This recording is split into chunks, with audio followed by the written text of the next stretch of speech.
Right? Everyone hear me? Please. Ah. It's kind of a bop going on right here. Here? I don't know if anyone's here anymore. Hopefully, I don't know. I'm gonna send a reping in Discord. So, you here? Everyone's here? After internet cut out W. Yeah, internet. Okay. Big reason why I'm excited to not be in the share house anymore is the internet sucks. Like my internet thing just cut out completely. Like my internet died completely. Like I could like Discord disconnected, everything disconnected. So it looks like everything is good now. I unplugged the router, plugged it back in, and hopefully it's good now. I hope. We love the internet. The internet is great, but sometimes it's terrible. You know what I mean? Know what I'm saying? Yeah. All right. Where was I? I think I was talking about Paper Mario RPG. Which...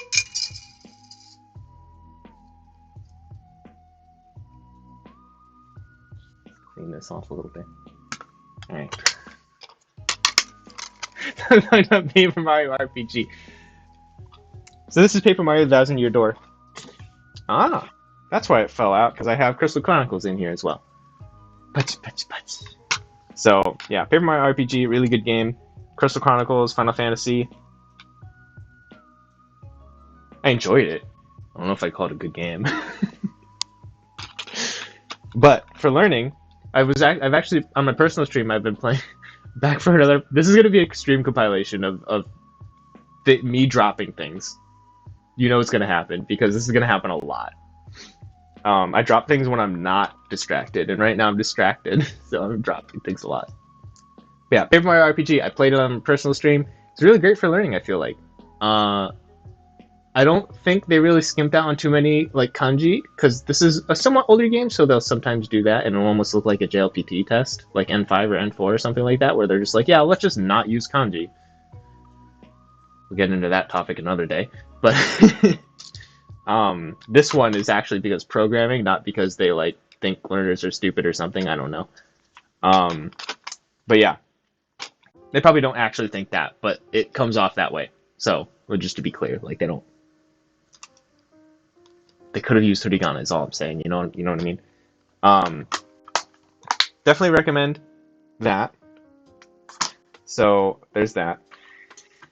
Zelda Kaze no Takuto. I love this. I love this game. This game is my jam. Do do do do do do do do do. Oh, I can play that on my flute. Well, I used to be able to play it on my flute. I haven't done it in like a year, so who knows if I still can. Probably not. But good game. The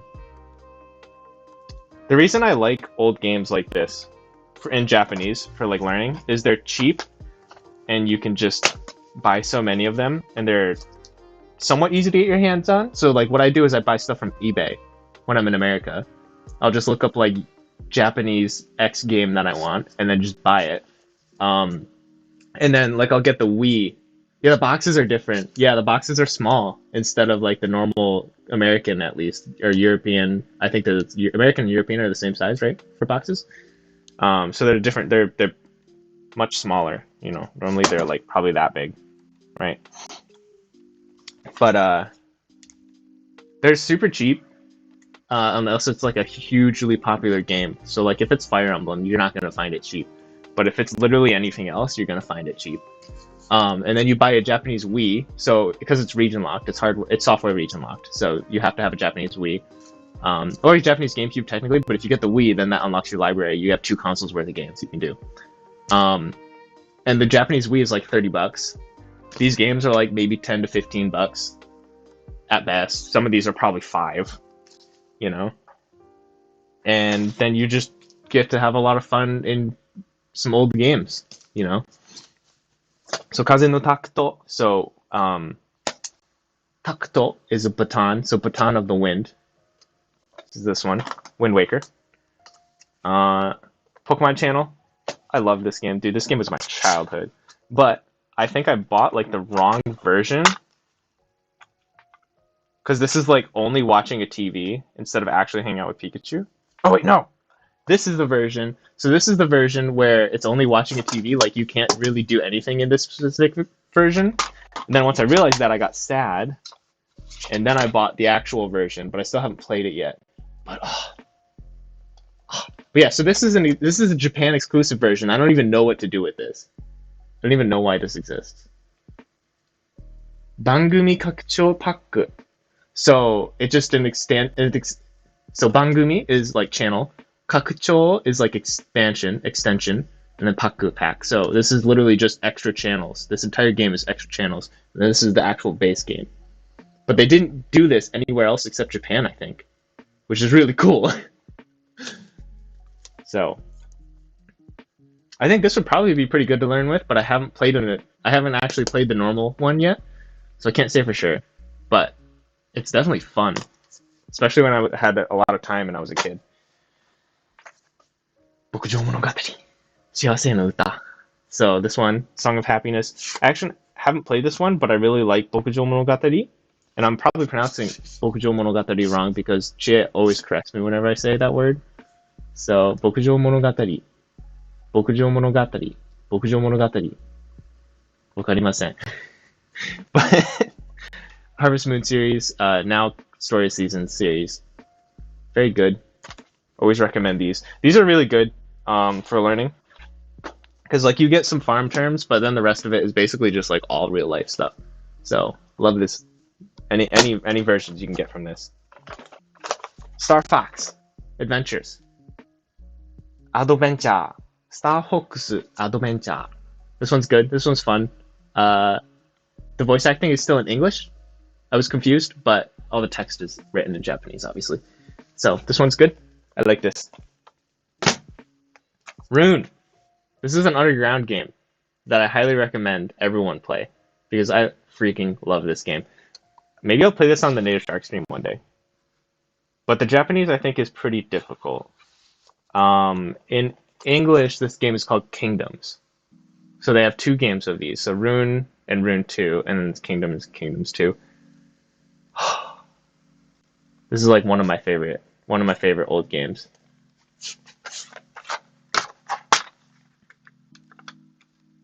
So naturally, I had to buy it in Japanese as well. Super good. Highly recommend it. Love this game. Love the soundtrack. Everything about this game I love. The battle mechanics are unique and fantastic. I wish they made more of them and the company didn't like go out of business or something. I don't know what happened to them. Alright. What next? Let's go grab another pile of stuff. Alright, over here. Aha! Pikmin 2. Ooh. Ooh. Lots of stuff. Holy crap. God, I have so many things. I really don't have so many things, but I have so many things. You know what I mean? Y'all know that feeling? Dun, dun, dun, dun, dun, dun. That's another one, but that was not on purpose. Fantastic. Alright. Alright, here we are. Time to get into the, what do you call this? What do you call this in Japanese again? Yabang... So I don't know. It's like Barbarian Squad or something like that. Barbarian Sitting Way. Zelda, Luigi Mansion. These are probably good to learn Japanese with, and they're probably way easier to get access to, but I don't know, because I haven't played enough of them yet to say for sure. But usually these types of Zelda games, so Zelda, Yume o Miyashima, so whatever the heck the remake is, I don't know, whatever that's called in English. It's like Zelda's Awakening or something like that. This is good, probably. I haven't played it, but usually games with like this top-down that are Zelda are generally kind of easier on the language. So like Kamigami no Triforce 2, which is a link to A Link Between Worlds on the 3DS. It's the remake. That one's really, really good to learn with. I really like learning with that. So, definitely do that. Luigi Mansion 3 is good, but I haven't learned enough with it to say for sure. Runsu. So, this is the same one. That is a good game. The Yume o Mirishima. Yeah. I need to play it. Like, it might actually... I might play it on stream as well, but I also just don't know when. So yeah, Rune 2 is also good. I love this game. I'm in love with this game series, but there's only 2 of them because they weren't popular. It feels bad. Pikmin 2.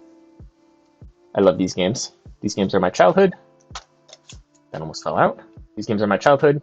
I recommend them highly, and I'm gonna be actually playing this on stream soon. So, because this, well, both of them, but this one, obviously, we're gonna start with the first one. So, I really love Pikmin. It's great for learning. A lot of the language is scientific, like journal entry. So it's not great for sounding natural if you want to learn natural Japanese, but most video games really aren't. So who cares? Just pick the ones that you really love. So if you love Pikmin, you should play Pikmin in Japanese. And that's basically that. So journal entries. It's nice to have experience of like what a character's inner thoughts are and their observations of the world. So it's really good for that. Mario Party 5 and 7. I bought these because they're great memes. I haven't actually played them yet because I've been too busy to hang out with people and actually play these. But I did buy them in Japanese because I saw them and it looked cool. And like these, and like all these used games are really like $10 each or something, if that. Pokemon Sword. I didn't like Pokemon Sword. The language was kind of tough too. It was like maybe N2, N1 level-ish, something like that.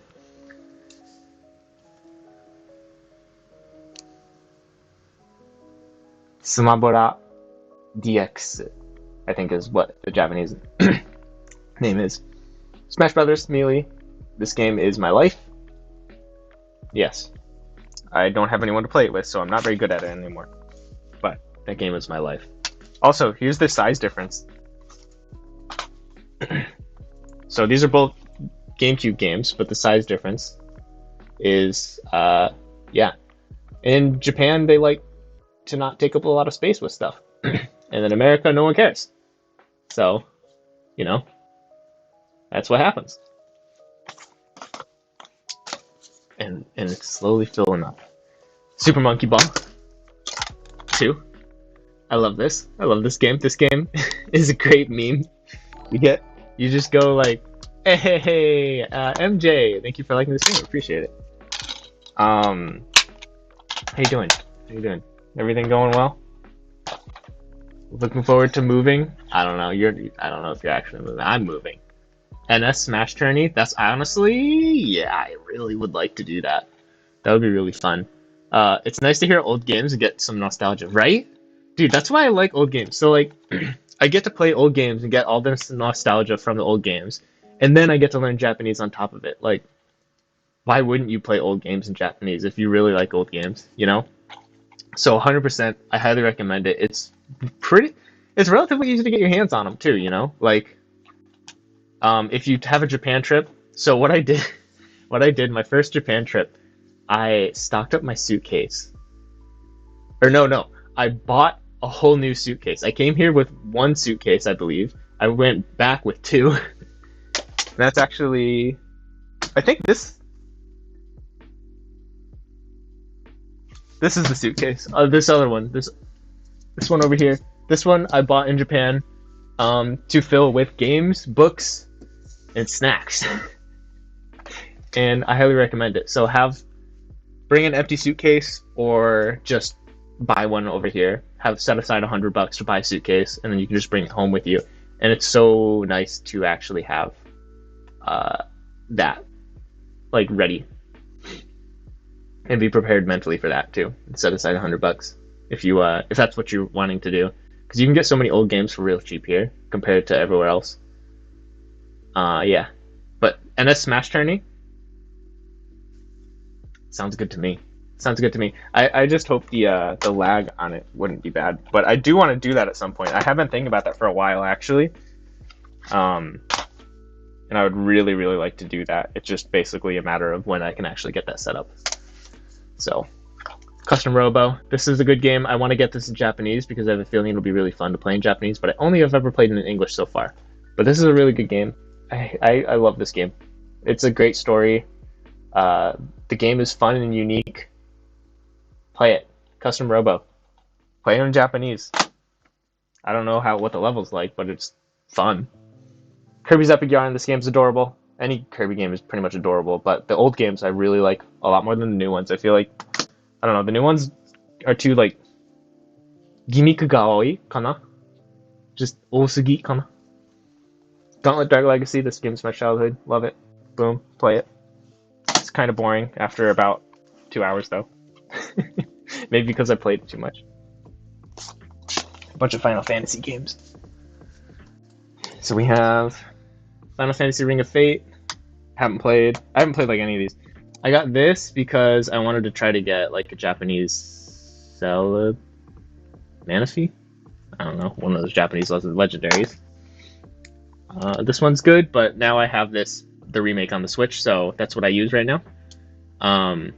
Pokemon Fushigi no Dungeon. Ao no Kyujotai. So, Blue Mystery Team. Or Blue Rescue Team. Like this game a lot. Recommend it. I think it's really good for beginners. I mean, we've played it. God bless you, sir. Thank you. Thank you. But we played this on stream before, so I think we have some old VODs up.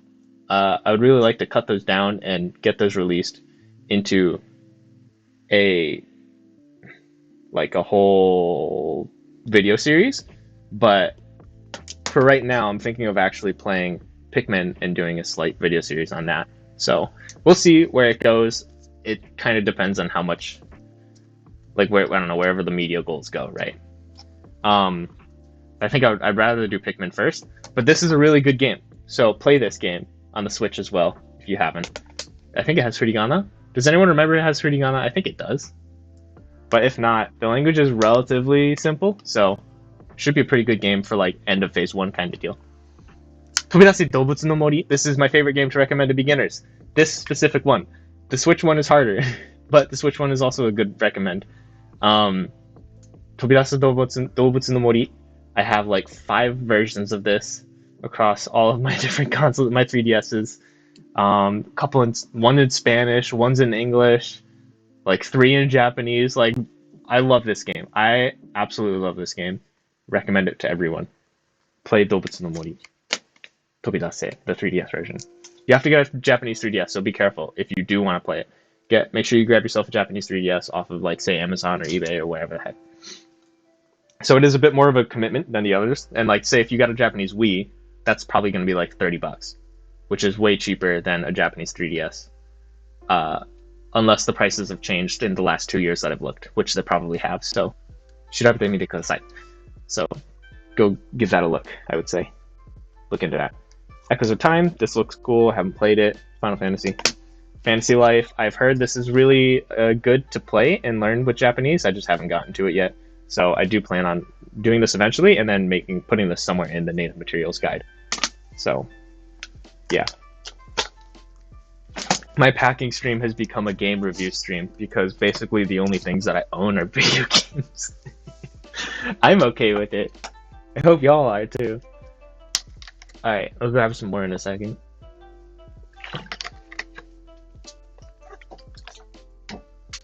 Alright.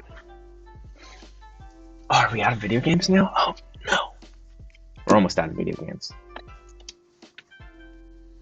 Okay, we'll grab a couple. Looks like we're moving on to books now. And, like, DVDs and stuff. The ones that I did bring. Oh, we have N64 games as well, but we'll get to those later. We'll get to those after this. Alright. Kakai Jozu no Takagi-san. The community is reading this, and you should too. This is an amazing book for Phase 1 learners. If you just completed Phase 1, I think this is the most valuable manga. Alright, I don't know if I'd express it that... I don't know if it's that good. The most valuable, I don't know if I'd call it the most valuable. But From the top of my noggin, this is the most valuable manga that I think you can read after phase 1. So, Karakai Josen no Takagi-san, osusume shimasu.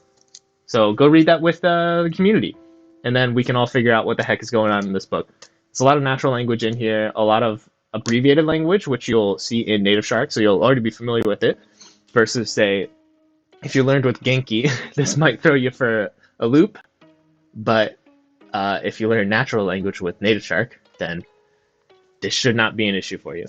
So it's a very fun, it's like, aside from language aspect, this is a really funny book in general. I really like this book. So this is the third one because I've already read the first 2. And then I kind of ran out of time to read more. So that's that. Komi-san wa komyushou desu. This is a good one too. I love this book. This is also the third volume because I've read the first 2. This one is definitely harder than Takagi-san. So maybe like when you're a bit into phase 2, start this one. I don't think it's impossible to start, but there's so many puns that... Like, all the characters' names are puns. So, like, the main characters, Tara no Hitobito desu, or Tara no Hitohito, I think, is what it's called, his name is. So, just an ordinary person, and his literal trait is that he's ordinary. And then, like, Komi is Komi. So, communication no Komi, the first 2 Komi. And her, like, what she's suffering from is she can't communicate. That's the title of the book, right? So, we have her being unable to communicate, and that's conveyed in her name. Tara no Hitohito is also conveyed in his name. Then you have, like, Agari-san, which is, like, tension agaru is to get really excited all the time. Like, you know, kind of really excited. So her name is Agari, or Agari-chan. And that's to express that, like, tension is always agatteru, is always really excited. And every other character is also something along those lines. They have a pun in their name where it's really obvious what their character personality is. It's a really funny series. Definitely recommend it. Non non biori. This is a good one. I see this on the internet all the time, but I haven't actually read it too much. Like, I flipped through it and the language looked kind of tough. But I just, like, glanced, so... I think it's not too bad, though.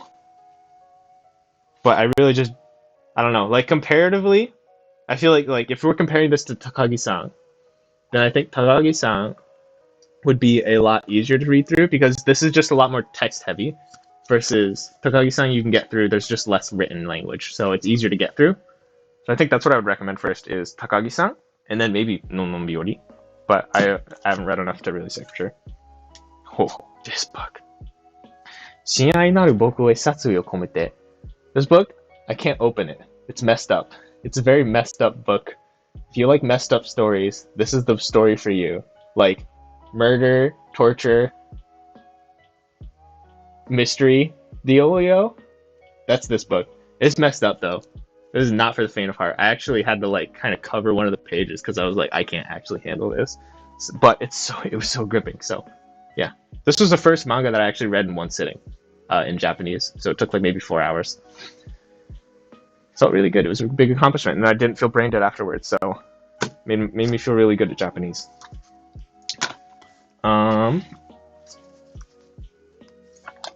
What's everyone's favorite books here, by the way? Like, what's everyone's favorite manga? Has anyone been reading manga in Japanese? What's been working well for everyone? Hotarumi no Morie? I think this is what it's called. Mori, I think. Hotarumi no Morie? It's a good one.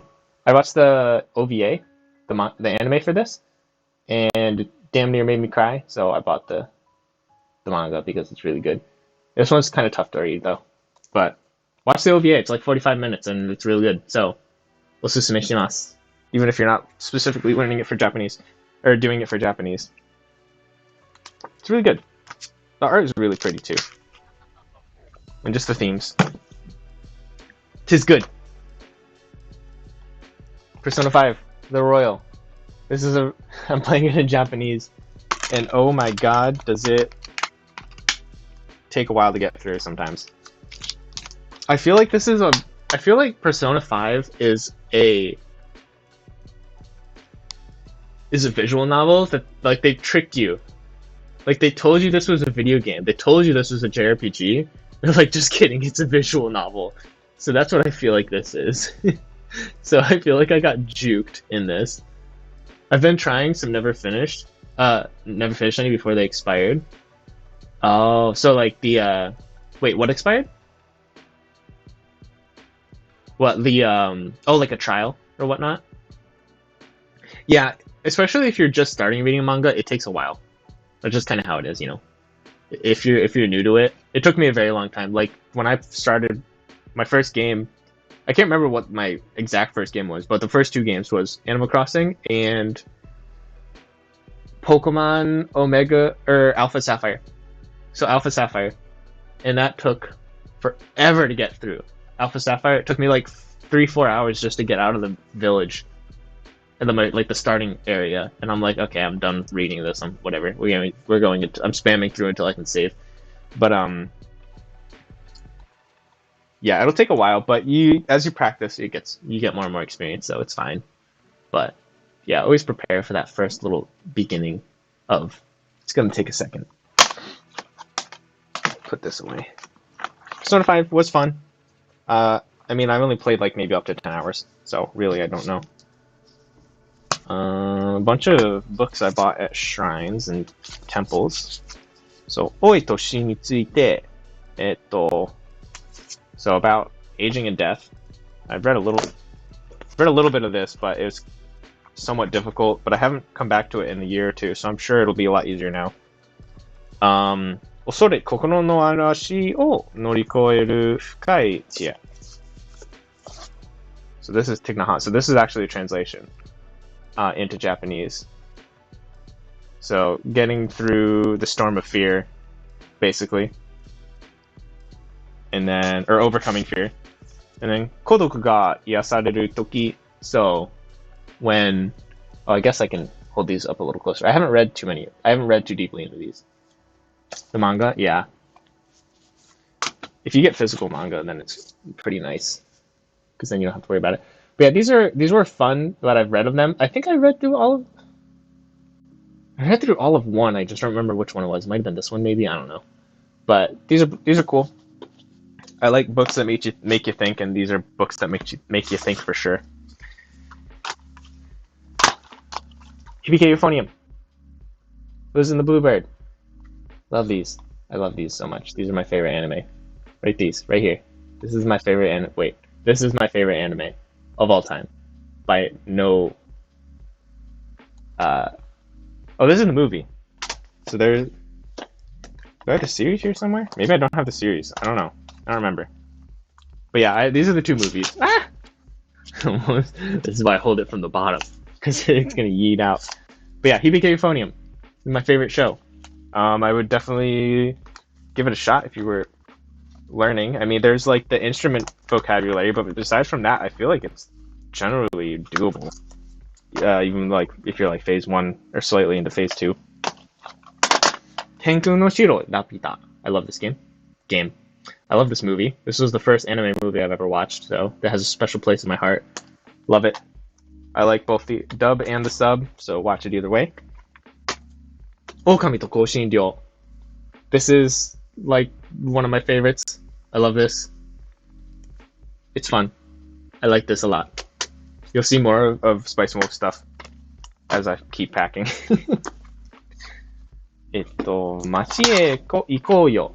Dobutsu no Mori. I haven't played this one. Well, I've played this one a lot in English, but I haven't played it in Japanese. Oh, hey, and Metroid Prime in here as well. Yeah, I haven't played it in English or in Japanese because I've already gotten my enjoyment out of it in English. But I did buy it out of principle because I love this game. Skyward Sword. I was gonna play this, and then the announcement for the Switch one got released, and I've always heard about the bad motion controls in this game, so I'm looking forward to playing it in Japanese without bad motion controls. Kino no Tabi. I think this is actually a really great light novel to read. If you're if you're trying to get into a light novel, and maybe you're end of like phase 2 or something like that, Kino no Tabi I think is a good one to get into. I think you should give Kino no Tabi a shot. So this is the second volume because I've read the first one in its entirety. It's a very enjoyable series. I really like it. It makes you think sometimes. It gives you some feels sometimes. It makes you happy sometimes. It does everything. This book is everything. So yeah, it's really nice, really enjoyable book. Whether you read it in English or Japanese, but I think it's a good book to read in Japanese as one of your first books. I think it's a really good book.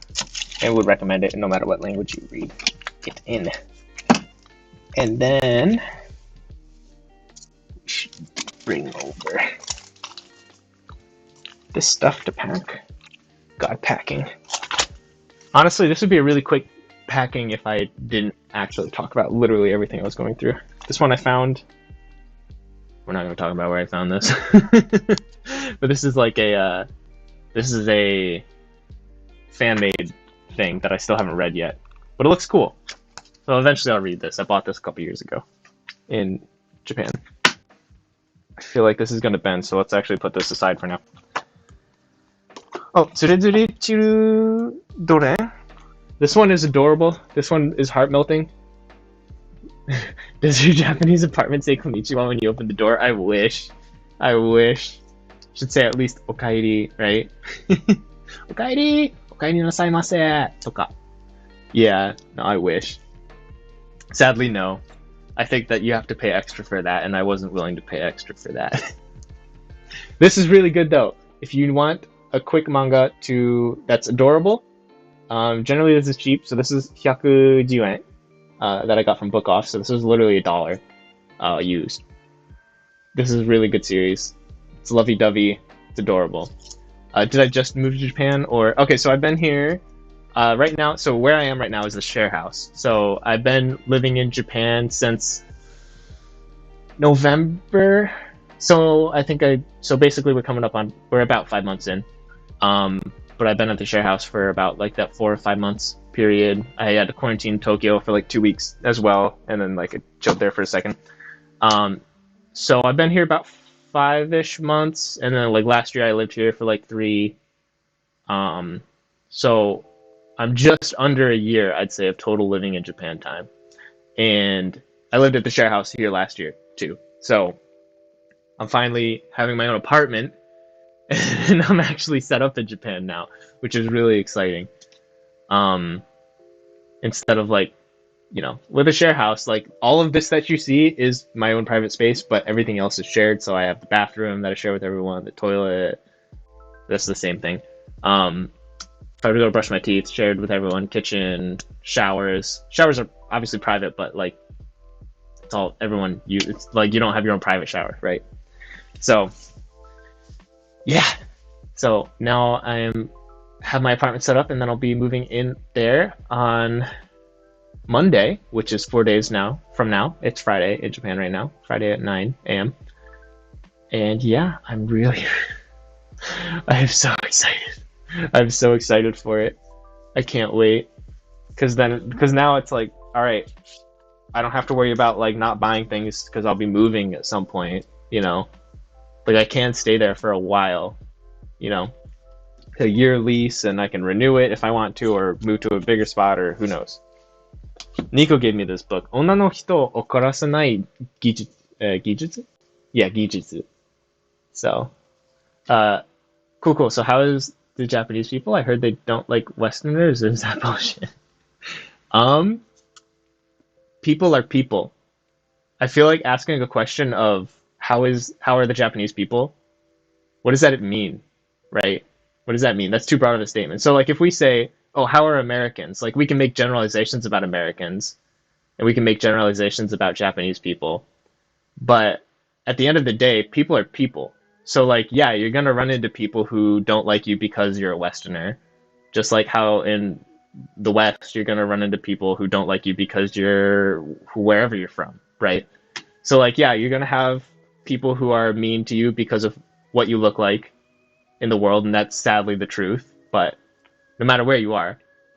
And then, of course, but people are still different culture, different thinking overall.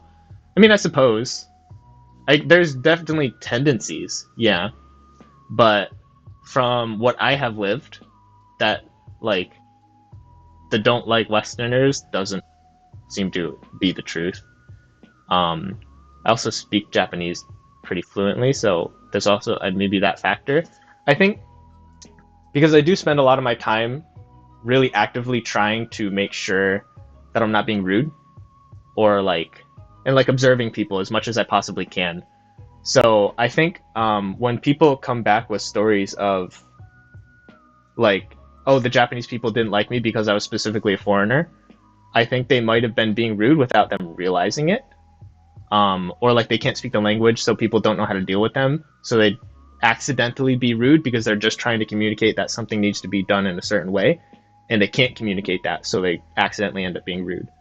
And like another thing is like people will be like, oh, well, they gave me a fork and a spoon instead of chopsticks because I was a foreigner, right? Okay, so I always get chopsticks when people ask me, but I went to the convenience yesterday, the convenience store, and there's a guy at the running, you know, who checked me out, and I forget what was it, Keigyo, which is like in training. So he didn't ask me like he should have. Do you want chopsticks or do you want fork with your spaghetti? That because I got spaghetti. Normally they'll ask you ohashi ka fork dochira ga ii desu ka or something along those lines. And because that guy was in training, he didn't ask me, so he just kind of threw in the fork and the spoon. And I'm like, oh.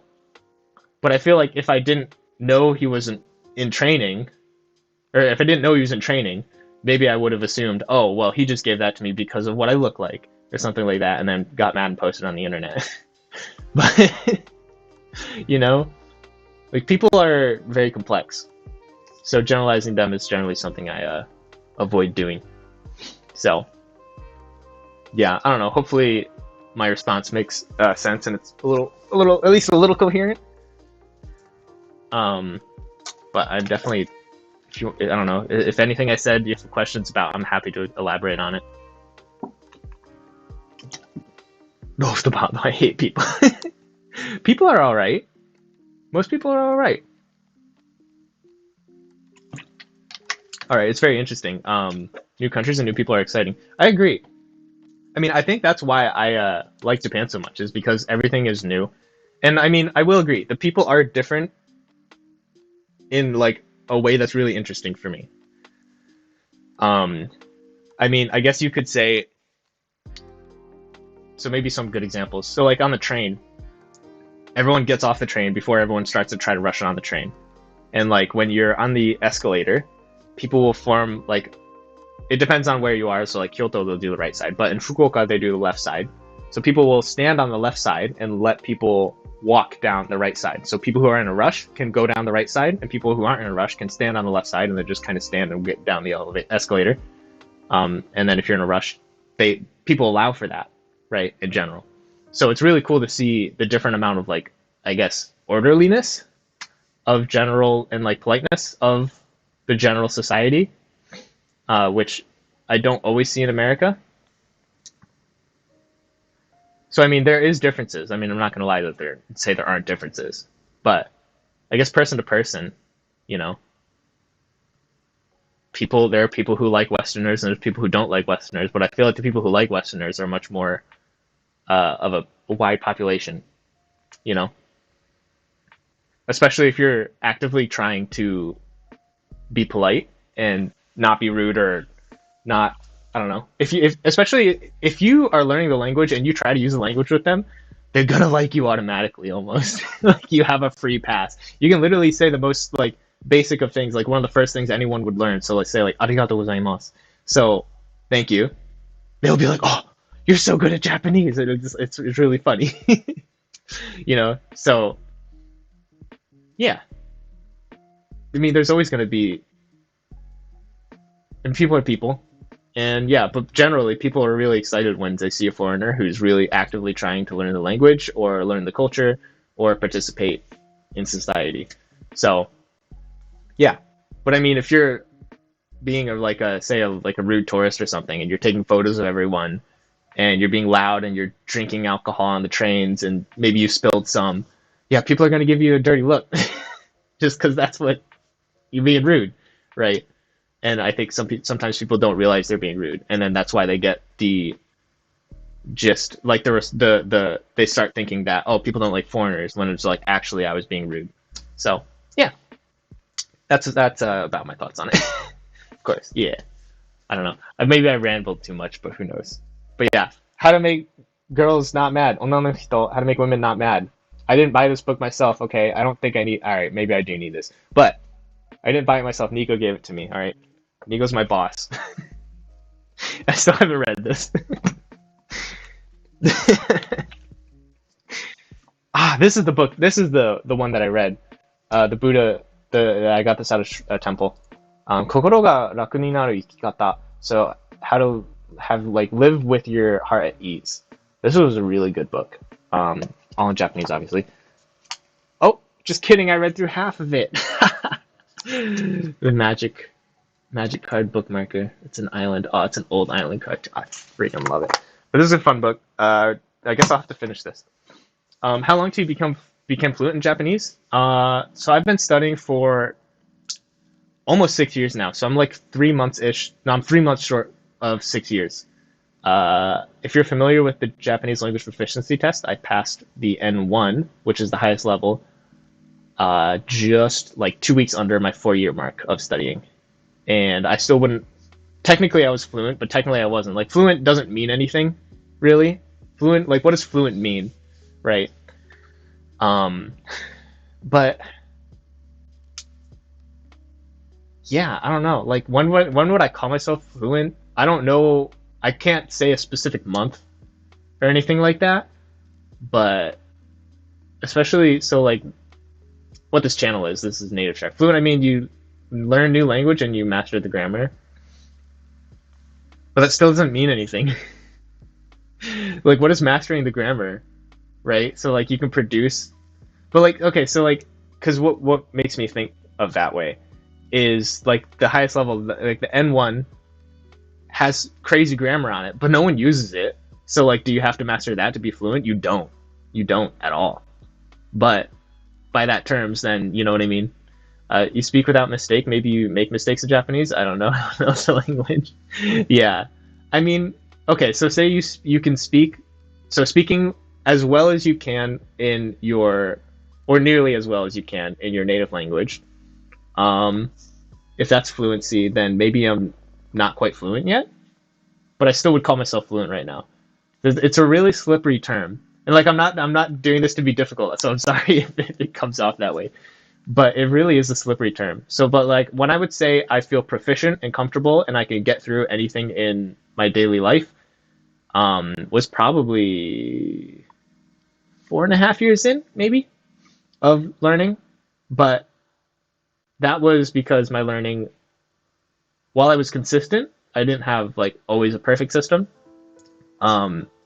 Because Nihongo Shark was still in its infancy. So what this channel is right now, this is Native Shark. So Nihongo Shark is the old version of Native Shark, basically. So Native Shark is the upgraded version where you just show up, you click a button, and we show you everything you need to do to learn Japanese. So if you're interested, there's a link in the description. I would encourage you to give it a shot. It's a free trial, no credit card information required. So yeah, I mean, learning Japanese is super fun, so I recommend it. Get started. Why not, right? And students are seeing progress way quicker than I saw progress when I was doing Nihongo Shark. Like, people who are 4 months in are better than I was at 2 years in. So, for me, maybe being fluent was 4.5 years. But for them, I have a much better feeling about them. So, I have a feeling it'll be like 2 to 3 years even. And like right now, I don't know if they would call themselves fluent, but almost I would even say 1 year to be like functionally fluent, not maybe like truly fluent, if that makes sense. So like whatever the difference of that is. So like they can handle conversation, but maybe they still get stuck on a lot of things, which is the difference of functionally and truly, whoever. It's a slippery term, so who can say? But that's what I would say. Couple years is very common. So, but yeah, if you're interested in trying it, I would definitely recommend giving Native Shark a shot, because I mean, you get a week trial, you don't lose anything on it. And it's fun. I love learning Japanese. The reason I've been able to do this for so long is because I love it so much. And it's changed my life. You know, I live in Japan now. Like, I would not have lived in Japan if I didn't start studying Japanese. And like, look at me. I'm working right now, really. I'm literally working right now. This is my job. Like, this is cool as hell. So, yeah. Did I even start this book? Oh, maybe I read all this book. Shima Naku o Sore mo Naku. So No Fear, No Death. Another Buddhist book. I like this one. I think I read through all that one. Ooh, this is a hardcover. What the heck is this one? Kokoro ni hana o sakasou. Let's bloom a flower in our heart. Oh, look at this. Shikamaru-chan. Shikamaru-chan. Oh, wait. Kun. Shikamaru-kun. That's a cute bookmark. A little deers and stuff. I like that. Another Buddhist book. I buy a lot of Buddhist books because I like thinking about life and stuff. Mushishi. Mushishi, very good. If you haven't watched so I haven't read the manga yet, but I love the anime, so that's why I have this manga. The music in the anime is something else though, but like, look at this art, that's so cool. So, I mean, the art is really cool in the manga as well, so I feel like it'd probably be pretty cool to read. Language can be kind of up there, but also I think it can be kind of relaxed as well. So like, I think there's a bit of a leeway either way. But the anime, if you want something relaxing to watch, it makes you think about life right before you go to bed. I did that. I watched an episode of this pretty much every night before I went to bed, and I slept like a baby.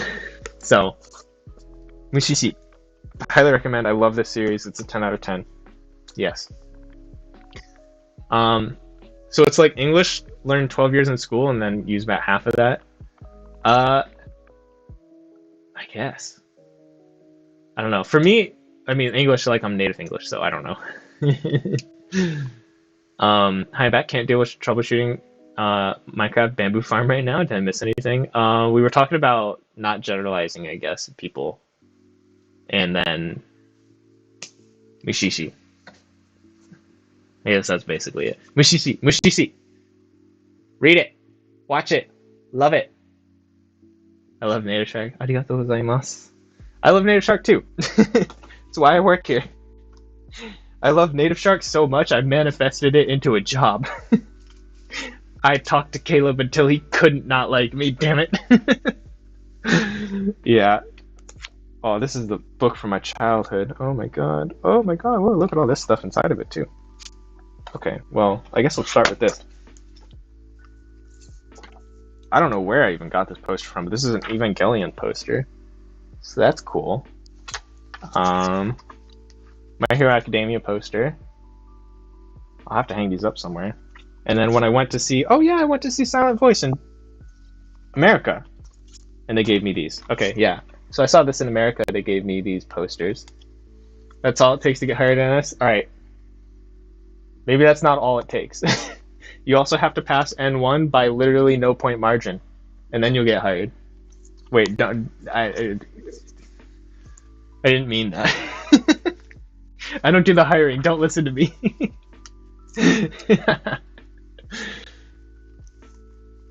But look at this. This book, y'all have any idea how much I read this book? This is a Pokemon. Clip it, don't clip it. Don't clip it. I love this book. This was before the internet was really much of a thing. I would go through this several hundred, this like 500-page long Pokemon encyclopedia while I was playing Heart Gold and stuff. This is the Heart Gold and Soul Silver version. Oh, childhood. It's a different feeling. Like, you can buy strategy guides now, but it feels so excessive and useless to do. Because, like, you can just look up whatever you want and not have to go through, figure out what the index works and all this stuff.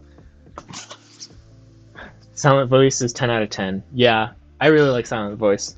I think it was like a 9, though. I can't say it was a 10. I can't say it was a 10. But, okay, so that's something I'm not going to show on stream. I don't know, hopefully, yeah, no, I didn't see it. It had my address on it. Abunai, abunai. Someone gave me like a childhood or a child book because I was going to read this with my nephew, and then life got busy, and then I didn't read this with my nephew. But this is cool. As far as reading children's books when you're a learner, I don't think it's a good idea because they don't use any kanji. And it's really, the language is kind of dumbed down for kids, and it's like, why not just learn language as you learn it? I don't know. I'd rather not, you know? That's that. Silent voice is Grenine. Greten even is great. There it is. Explain Native Shark to someone who doesn't have a clue what it is. Okay, so basically what Native Shark is a language learning platform for Japanese right now. We're going to expand into other languages eventually, but right now it's just Japanese. Where the main goal of it is to take all the stress off of what to do and when, which is a huge burden and causes people to burn out all the time, and turns it into, you just show up, you click study now, and you are on your way to near native fluency. You don't have to worry about anything else. You don't have to look for other resources. It's just this is the end all be all for resources. And what's cool on that is we worry about getting you fluent instead of like what's grammatical. Well, we also worry about what's grammatically correct. So we'll have different sentences. So we'll have grammatically correct sentences, and then we'll have sentences that are people how you actually say them. So we differentiate between those, which is really important because a lot of learners of Japanese who study from textbooks will start speaking with natives and be like, why is this a different language? Because textbooks don't even tell you that they're teaching you 100% grammatically correct language. But you think about it in English as well. People don't speak 100% grammatically correct, like, ever. In Japanese, it's even more exaggerated because like the tenses and the forms are different as well. So, yeah. Definitely all you need to do is hit study now. Show up is like every day is preferable because it helps build a habit. So doing something 100% of the time is way easier than doing something 99% of the time, because then you have to argue with yourself all the time about if you're going to show up today. But if you do it 100% of the time and you connect it to a habit. So like for me, when I first started studying Japanese, it was when I pressed my power button on my computer because I did that every day. So press power button, study for an hour. So you can do press power button if you are a computer person like me. Press power button, study Native Shark for however long. So probably like 15 minutes, I don't know, 20 minutes. Up to 40 maybe, I don't know. It depends on your level and all that. I dropped it for 2 months and now I have 178 review cards gatekeeping me. Yeah, smiley face through them all. It doesn't matter. It doesn't matter. Those cards will show up even if you don't remember them, even if you don't read them. Smiley face through them. Doesn't matter. Off the bottom on that emote. Smiley face through them. It's fine. You'll be alright. There's nothing to worry about. It's better to see them quickly for a couple seconds and be able to start them tomorrow than not be able to ever do it. I agree. Yeah. And take a couple days to do it through those cards. Do 50 a day or something. It doesn't matter. Doesn't matter. You will see those again. And because of how the system works, because of how Native Shark works, it's an iterative system. So you're going to see all the things you've learned previously, you're going to see them again in the future, in new materials, in new contexts. So really, those review cards don't matter. You know, you're going to see them again. I wouldn't worry about it. I wouldn't stress about it at all. Like 100%. We have a couple videos on our YouTube that talk about that in further detail as well. So if you want to talk about that, I would recommend, or if you want to learn about that, I would recommend doing it. But basically, stressing about it isn't a big deal. Or isn't something you should really do because it's not a big deal. Like for me, consistency was what got me to this point. It wasn't how great my studies were every day. I had some really bad study days. I had some study days that were literally 30 seconds, like 80 cards, 30 seconds. Boom, doesn't matter. But I showed up and I did it. And that's what was really the key to let me get to this level that I'm at right now, which is I feel comfortable living my life in Japan. I'm an adult in Japan. Nothing really feels difficult to me. And yeah, I can just live my life in Japan. Do I speak the most naturally? No, because I learned most of my Japanese from video games. Like my first 4 years of exposure was basically only video games. So that definitely put a funny wrench, because now I sound like a video game character sometimes, into my studies. But with Native Shark, the language is much more natural, so you don't have to worry about that, whereas I kind of did. But yeah, hopefully that made sense for both of those things. Good work. Good work. Oh, please don't explode my stream. What, is it frozen? Okay, it's not frozen. All right, sweet. Wow, so yeah, that's probably the YouTube video. Thank you. Yes, the flashcard avalanche code. Thank you. Yeah, so go check that out. It's maybe, what is it, 10-13 minutes of just basically how to deal with an avalanche and like the mindset. Because yeah, I mean, I kind of summed it up, but I think it is nice if you're worried about it. Definitely that. Yeah, thank you, Wowza. Arigatou gozaimasu. It's very good.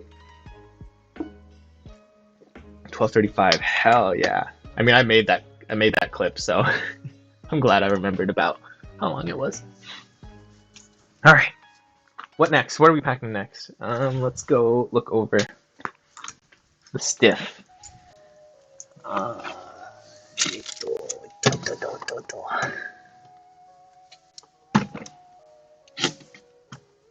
Oh, we have video games. We have more N64 games. Let's bring those over.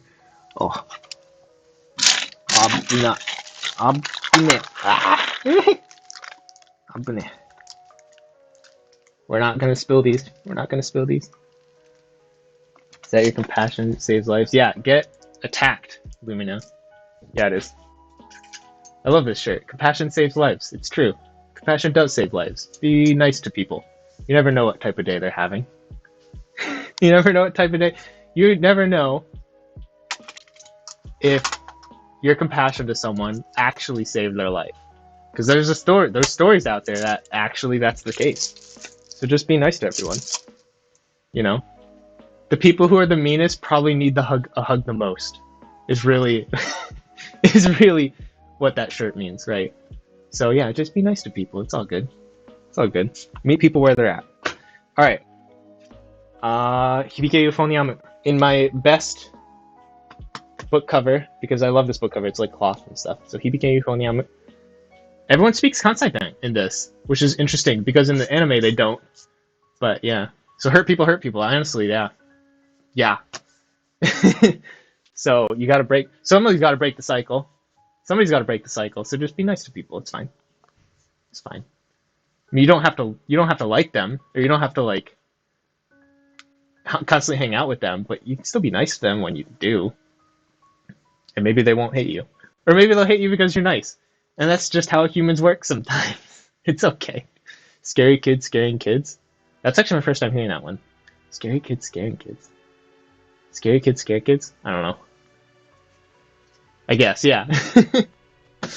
But, I don't know. Just be nice to people. You never know what day they're going through, what happened to them that day. Especially if they're like a stranger, and it's your first time like talking with them or stuff. Just be nice. It's alright. Oh, great band is a great band name. Shino no Tabi. This is from Hayao Miyazaki. I haven't read it yet, but it's full color, and because it was from Miyazaki, I decided that it was cool, so I'm gonna buy it. I haven't read it yet though, but it looks cool. It kind of reminds me, so the cover kind of reminds me of Kaze no Tani no Nausicaa, or whatever that. Nausicaa? I don't remember.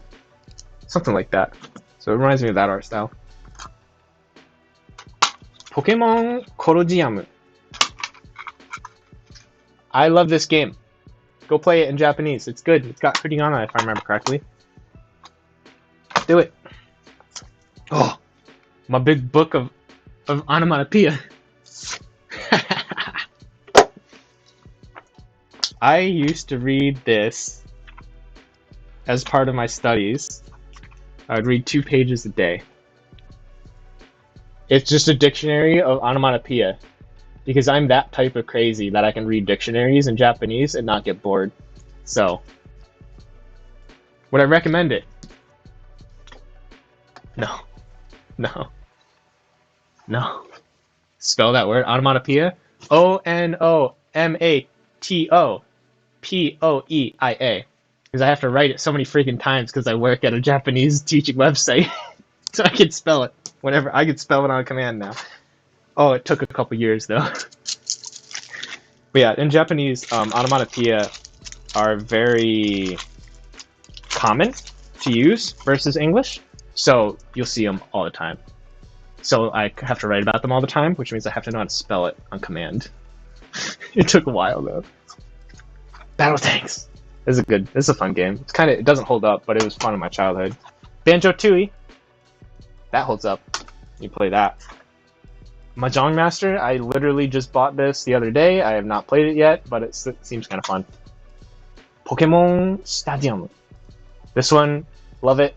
I mean, all these, I don't know if I would recommend anything for learning Japanese yet, but Pokemon Stadium, really good. Bokujo Monogatari. So, the original Harvest Moon and 64 version. Mario Story, which is the original Paper Mario. I love this game. For Japanese, they don't have enough memory to store all the kanji, so they have to write some stuff that makes it look like you're taking the JLPT on 5. So like they'll have words in half kanji, half not, which is a little weird, but you can just kind of get used to it. Paper Mario is the best. I love Paper Mario. Paper Mario is such a good series. The first two. The later, like, 3 or however many, kind of suck. I'm sure the story I've heard is good, but I'm not into the new mechanics. I really like the first two's original mechanics. So, last night I had a bad study night. Felt like I got everything wrong. Hey, you're gonna have those days. That's fine. It's good. That's okay.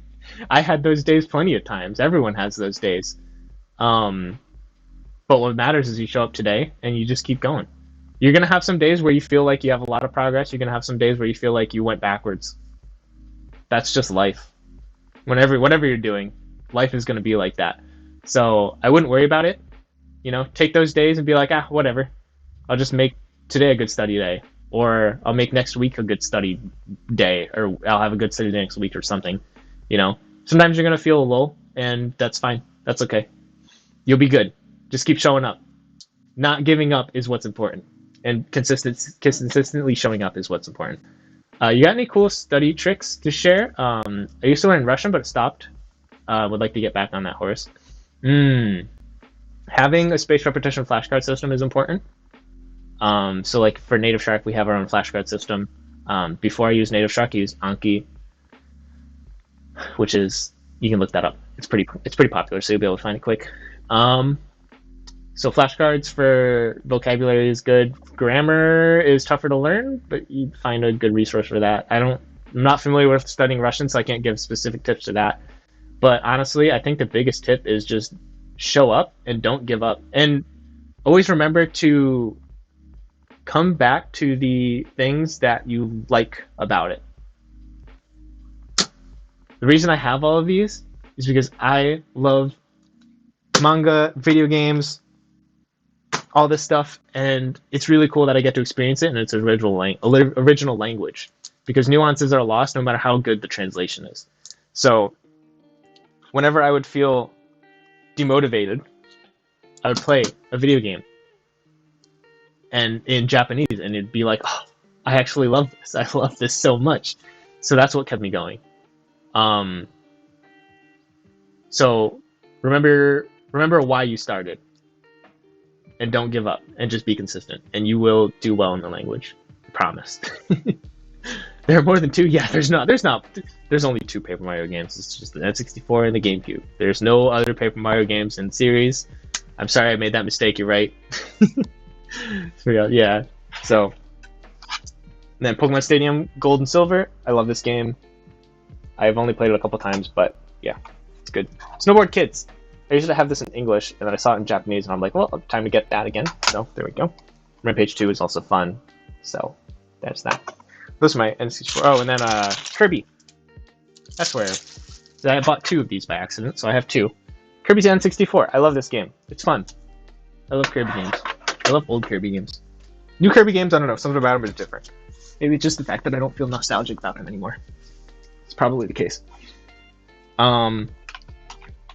So, pro tip on how to play N64 games. So if you have an N64, and you get your hands on a Japanese cartridge, like so, the N64 is actually hardware region locked instead of software region locked, which means these things are different than the American version versus the Japanese version. So this is the American backing of the cartridge. So so the N64 console actually has its two little blocks in there that line up with this if it's an American version, and if you have a Japanese N64, they'll line up with this if it's a Japanese version. So see how it's different. They're in different areas. So what you can do is unscrew the back of these. You can go on Amazon and grab a tool. You can just be like N64 screw thing, whatever. No adult offense. Shh, quiet. So you can go on Google, grab yourself a screwdriver for N64 cartridges, unscrew the back of an English one, swap it with a Japanese one, and now you have an English back to a Japanese game, and you can play your Japanese game on your English N64. Because big brain, that's how, you know? Hey! Loftbard, arigatou gozaimasu, subscribe. Thanks for 7, appreciate that. Yeah, that's how you play N64 games that are region locked without needing to do anything. I think there's one game that actually won't run, but it's like, I forget what it is. It was a game that I didn't care about, so I already forgot the name. But look up which one that is if you are interested in doing this, basically. So, yeah, grab yourself a screwdriver and doohickey it. Because I mean, you can manually take out the 2 blocks in your N64, but like I don't want to bust up my N64, and it requires like you gotta solder or something. I don't even know what the heck's going on in there.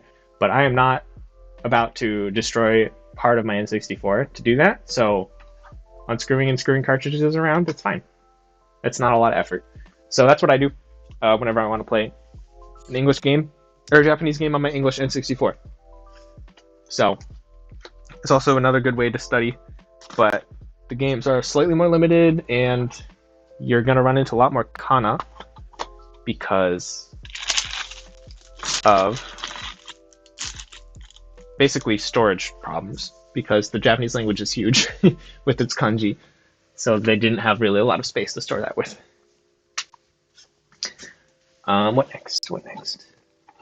What's this? Is this what I think it is?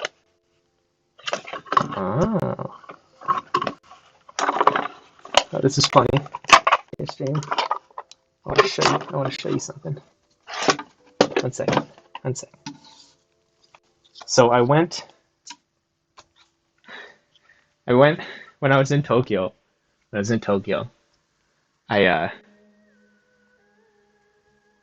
I went to like this Spice and Wolf thing where they were selling merch, right? And they gave you this poster card for every like 500 yen you spent or something like that. So maybe like $5-ish. So you got one every time, right? I spent a little bit of money. All right, I don't want to talk about it. I don't want to talk about it anymore. We don't have to talk about that anymore.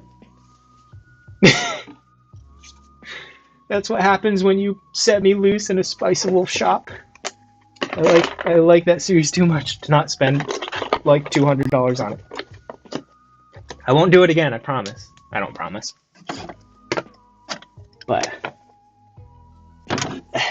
alright.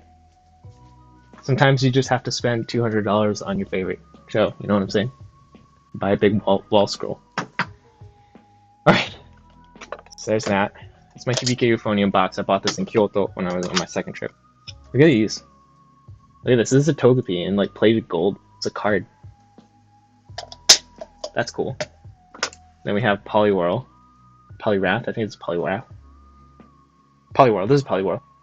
We have Poliwhirl. That's so cool. And then Togepi. No, sorry, this is Jigglypuff. Jigglypuff. Can't really... You can kind of see it. Jigglypuff. Put those in here. Maybe I should surround these with something. A shirt or something. Yeah, I'll put a shirt for some cushioning. A shirt that I'm not going to wear in the next 3 days. Is that how... So how do you guys pack stuff? I always use shirts and like towels for cushioning. So I'm like, well, I need to have these in here anyway. So why not like cushion stuff with it? You know what I'm saying? It's really good for that. What else?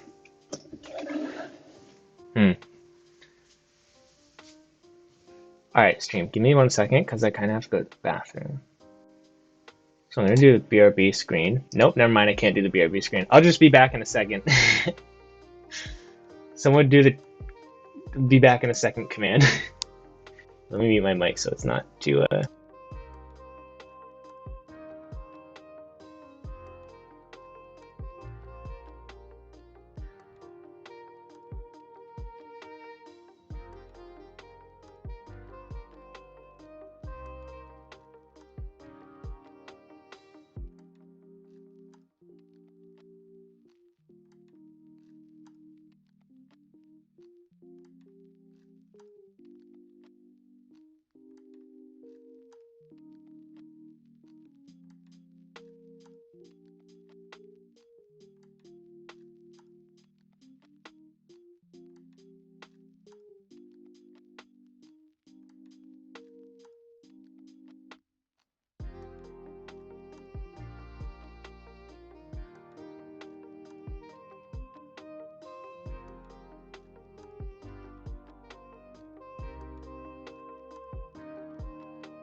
Hi stream.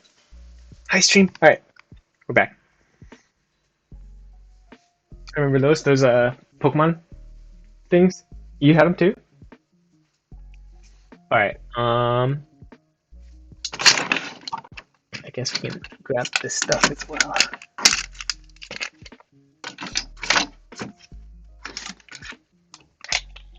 Oh man, I actually don't know what to do with these. Oh, I know what to do with these. So I have the Game Boy that I had from childhood. I love this thing. This is my jam. It's got Fire Emblem Huin no Tsurugi in it right now. So another cool reason to learn Japanese. This is an unreleased game in America, but I have it because I learned Japanese and I can understand it and I get to play it now because I learned a language that it's only available in. So that's a cool reason I like learning Japanese. Bunch of Fire Emblem games. I love Fire Emblem. Lord of the Rings games, Final Fantasy Tactics. I love these games. That's a big reason I like learning Japanese is because I get to play games earlier, or if they never get released at all, I still get to play them in English, or if they never get released in English. All right, man, hacking and talking is slow. It's so slow. Okay, here's my man. I had this when I was like a kid. I don't even know how long I've had this pouch thing, but it's full of my old video games, my old Game Boy games. Oh man. I have Bokujo Monogatari in Japanese here for it too. I don't know, I have too many old video games, but Pocket Monster Ruby. Ruby? Ruby? Ruby. Ruby. Pocket Monsters. Pokemon. Love it. Friends in Mineral Town. Japanese. Before they remade it on the Switch, I would play this all the time.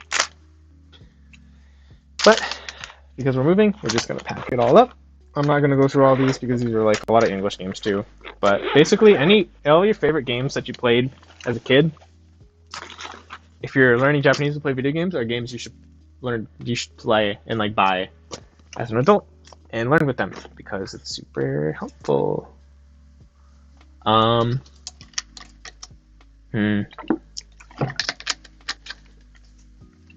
Where to pack next?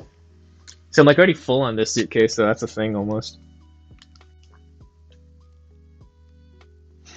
How do I want to pack other stuff? My PSP here. So I guess we'll just chuck this right in.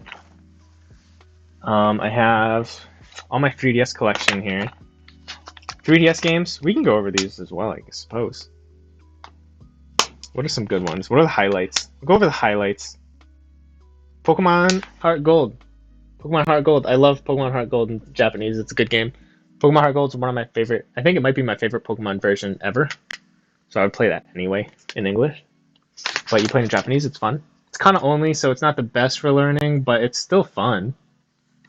You gotta do whatever you find fun. Pokemon Alpha Sahaya. So, good one. Rune Factory. Rune Factory's good. Play Rune Factory. Play Rune Factory. 見えるかな? あんま見えないけど。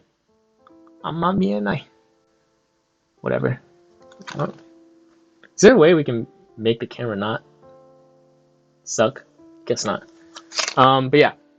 Rune Factory is really good. It's Harvest Moon, except it's also got fighting monsters and stuff in it, which makes it even more fun. So I recommend that. Gyakuten Saiban, I've heard is really good, but I haven't played it yet. So Gyakuten Saiban is Phoenix Wright. I couldn't get into RF4, I think it was. Yeah, I actually didn't like Rune Factory 4, but I really liked the first Rune Factory on the DS. And Rune Factory 2 and 3 are also on the DS. I played small bits of 2 and haven't really gotten into it quite yet because just I'm kind of out of time at the moment.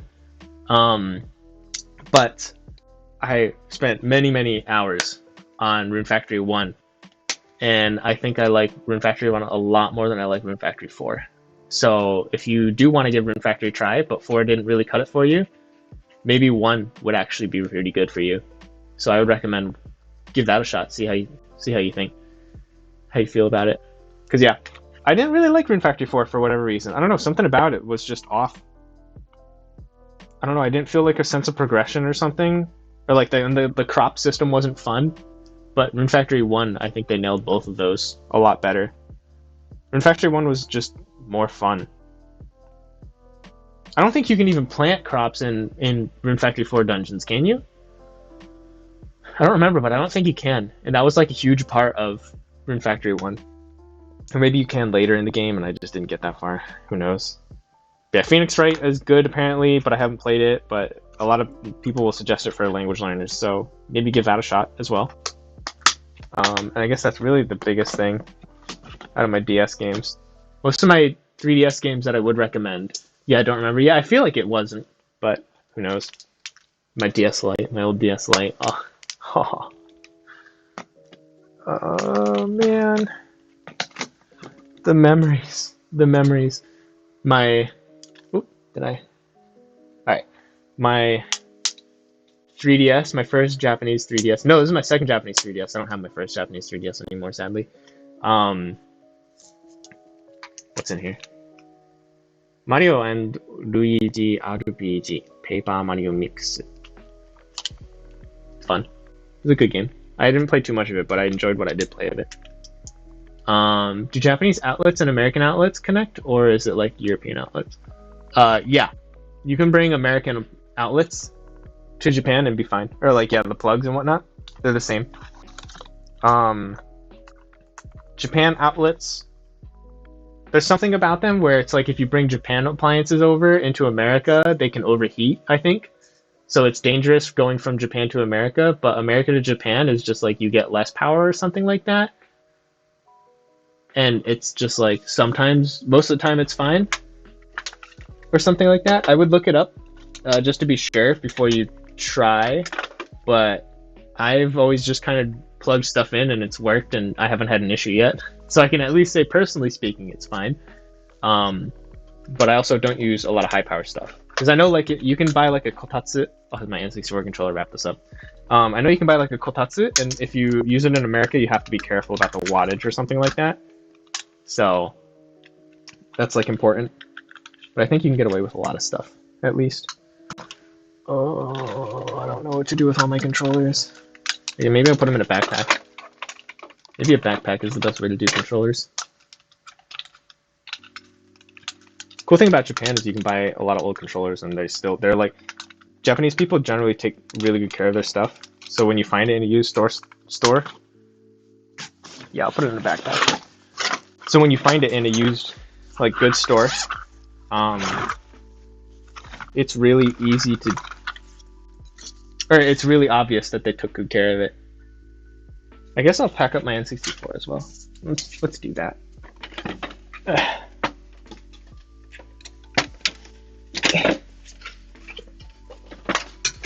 I tried to use the N64 here, and I bought like the converter, but I don't know where the heck I put the converter, so I actually wasn't able to play it the one time I did have someone over and we could actually have played. But alas, we just played Switch Mario Kart instead, which was also fun. I rock at that game. Slap at that game, dude. Didn't stand a chance. Oh, dust. Why does it happen so quickly? Who even puts that there? I guess let's pack up. I don't know, can I put the N64 in here? My baby over here, dude. I love this thing.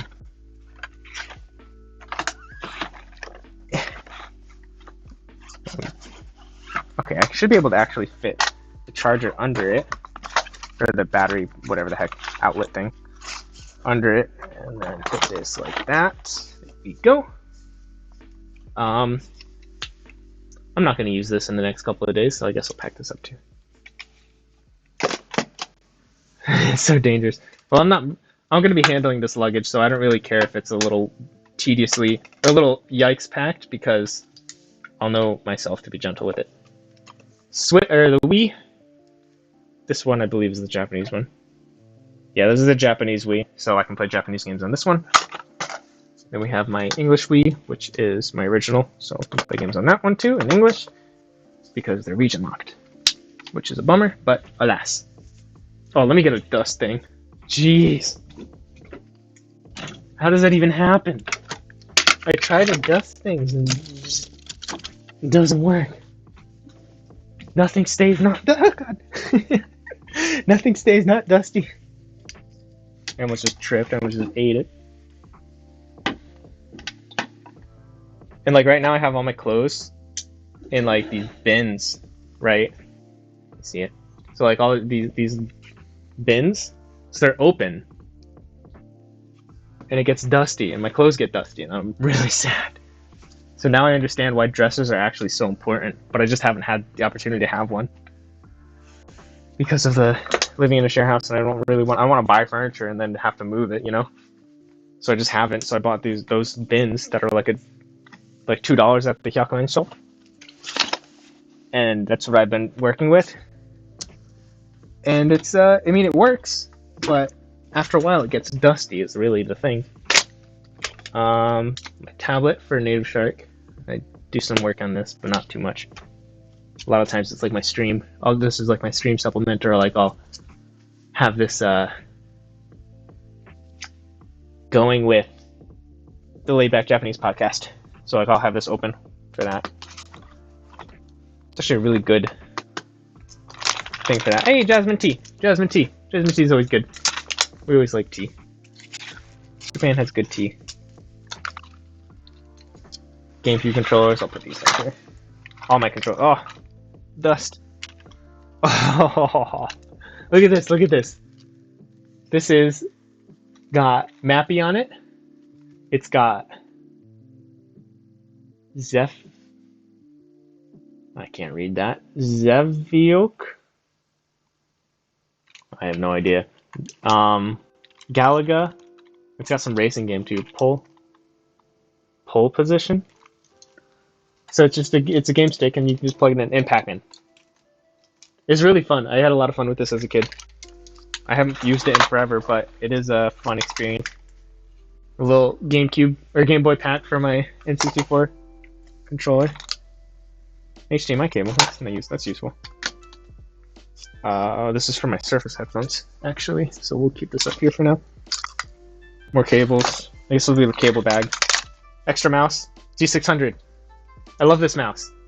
It's a good mouse. I'm using the black version right here, but this is the white version. It's my old one because the middle wheel got like a little old.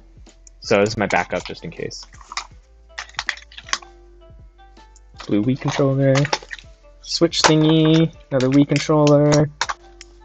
Headphones. I guess I'll keep those out for now. My Surface Pen. Put this over here. GameCube controller. Old webcam. Nunchucks. The Life. An old phone that I'm never going to touch again. And then a bunch of random stuff. And then like my tab for my drawing tablet. I don't know if anyone draws here, but I do sometimes. I'm not very good. I don't do it enough to be good, and I'm okay with that. It's not a priority right now, sadly. It'd be cool if it could be, but I have way too many priorities right now to be worried about drawing and learning how to get good with drawing. Because if I'm gonna spend time on getting good at something, I'm gonna do Japanese, basically. Yeah. Oh, the struggle is on. Alright, here we go. Yeah, like if I have time to spare, I just want to get better at Japanese, really, is what's both what I want to do for fun and what's the most practical at the moment. So it's really a double whammy of just, I should definitely be getting better at Japanese instead. So that is a full video game suitcase. I don't think... Okay, video games are really important to me. Video games are my life. So like, yeah. Yeah, I have a full suitcase of only video games. And the thing is, I left the other like half of this in America. So like this is a very small portion of what I actually own. But this is what I thought was worth bringing with me to Japan. I love video games. I absolutely love video games. So, yeah, it is full. It's completely full. Oh, yo, this book actually is really good. I haven't actually read it too much, but this is a short history of Japan. But the cool part, the reason I bought this is ding ding ding, right? The reason I bought this is because it reads, it's kind of designed for learners. So you have the Japanese on this side, and then you have the English translation on this side. And it's like that for every page.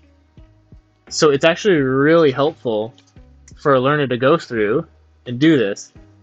So, not that I've had the time and effort to do it, but this seems like a really good read. So if anyone wants to take a look at it, it's Nihon Koreki. Koreki? This is the shi in Rekishi, so I don't actually know how this is supposed to... Shoshi? I don't know. But Japan, a short history is what it's called. I don't know. So when I don't know how to read words like this, but I know how to write them. So I'll write so Nihon, I know. And then like this Kobi, or whatever the heck, Koshi, whatever the heck is going on here. I know this is the shi in Rekishi, so I'll type in... Well, let's start here. So I know this is Chisai, so I can type in Chisai, delete the sai because that's the Ocarina, right? So those are the two characters after it. And then for here, I'll just type in Rekishi and get shi. I'll just delete the Reki, and then I'll just type in that. So that's how I would look this up if I don't know how to read it, which I don't. So That's how I generally will do things. Yeah, and then you have that, and then you can boom, put that on Amazon or wherever the heck you can give this a shot, because this seems like a really good book for learners, so I would recommend it. I would at least take a look at it and see how it goes for y'all, you know? Whew, so that's... Maybe I'll keep... No, I think I'd rather keep these in my backpack, the N64 controllers. The N64 controllers are kind of fragile. But, I mean, they're old, at the very least. I don't think I'm going to use my Switch. So I'm going to put one of them... Zelda anniversary... or Zelda thingy thing. Taita. Haha. おかしい冗談してるね。おかしい冗談してるね。You make funny joke. You make funny joke, don't you? Wow. I felt like that was an aggressive first time I said it. That was overly aggressive. Alright, then... Oh, I guess we'll leave this here for now.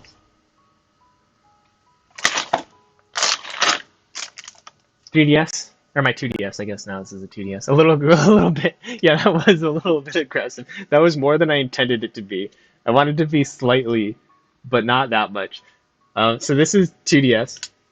I love this thing. This is where I played most of my video games on, or like most of my Japanese video games. So I have like a billion things downloaded on this. Like shit, no, definitely recommend this. I love the 3DS. It's good. I don't know if I can fit this in here actually. Maybe I'll...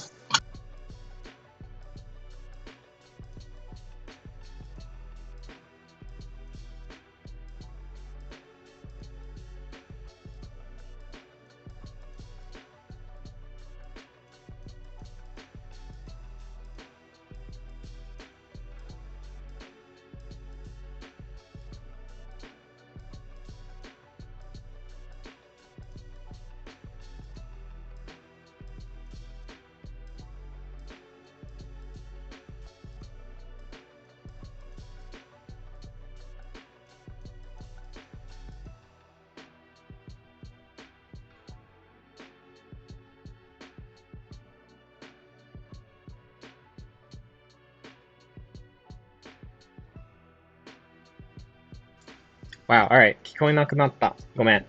Yeah, it looks like something got bumped. Exactly in the worst position. So, Nishiumi Koen. Nishiumi Koen. So that is who it is. Kikoi, yay. It sounds like there's construction or something going on outside now, finally. They've been doing that for a while. So, this is what the cover looks like. It's good. Sorry, one more time. Nishiumi Koen. So Koen is kana. C-O-E-N. So Nishiumi, and then C-O-E-N. I could probably just type it out, honestly.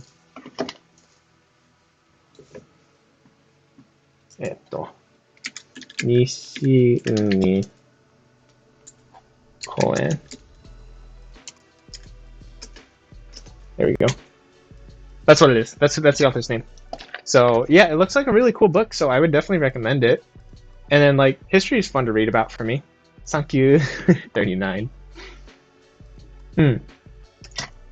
History is fun to read about. I've been watching some documentaries on Netflix, so that's been really cool. Just basically about how bloody Japan's history is. I guess everywhere in the world is really bloody history, which is crazy. Humanity has a messed up history. Like every time I hear about ancient history, it's always someone's murdering someone else or someone's conquering someone else. It's crazy. We really do live in such a safe time. It's really nice. I like to not be murdered because of where I live. I got unlucky and my lord was the wrong lord. Something like that. That seems to happen a lot in history. I mean, it's not fully... That problem still exists, I think. But at least it's slowly... We're on the way of not having that happen as much anymore, thankfully. So, alright. What next? I guess like a bunch of miscellaneous stuff. I mean, I guess that was really most of what I wanted to. It was most of what I wanted to pack. Oh, I need to pack my figures.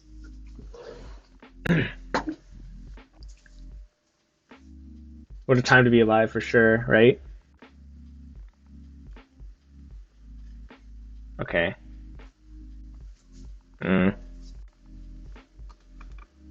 Yeah. Well, alright. So we have figures that need packing. So I know I have a box over here. Oh, it's time to go on a journey stream.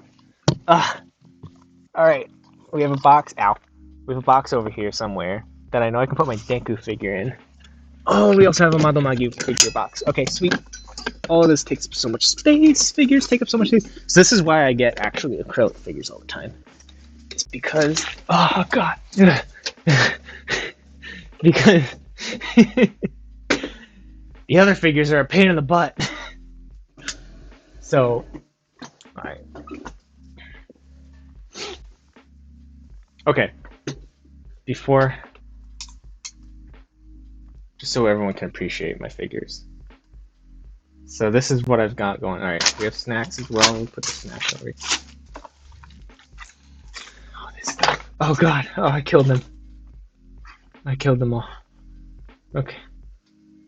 This is my figure collection. Right? That's it. I love it.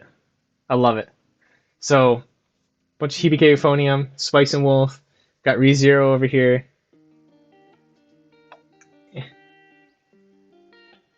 Yeah. Bunch of amiibos. Got Dibaru. Got Deku. Deku is my boy. Madoka in whatever the heck her name's outfit from Bakemonogatari. Oh god, people are gonna be mad at me for forgetting her name, but whatever. The one who says Arararagi, I think. Wait, no, that's another person. I don't know. I haven't watched Bakemonogatari. Even though it turns out the anime that got me into studying Japanese was Bakemonogatari. So, so I checked when I was writing like my bio. I was considering learning Japanese for a while, but when I checked my bio of when I was writing my language like learning journey on Native Shark, I have been wanting to learn Japanese. I'm like, maybe I should do it. Maybe I should do it. Maybe I should do it. And I was like, you know, kind of going back and forth for a couple weeks. Got it. Yoink. Model off. There we go.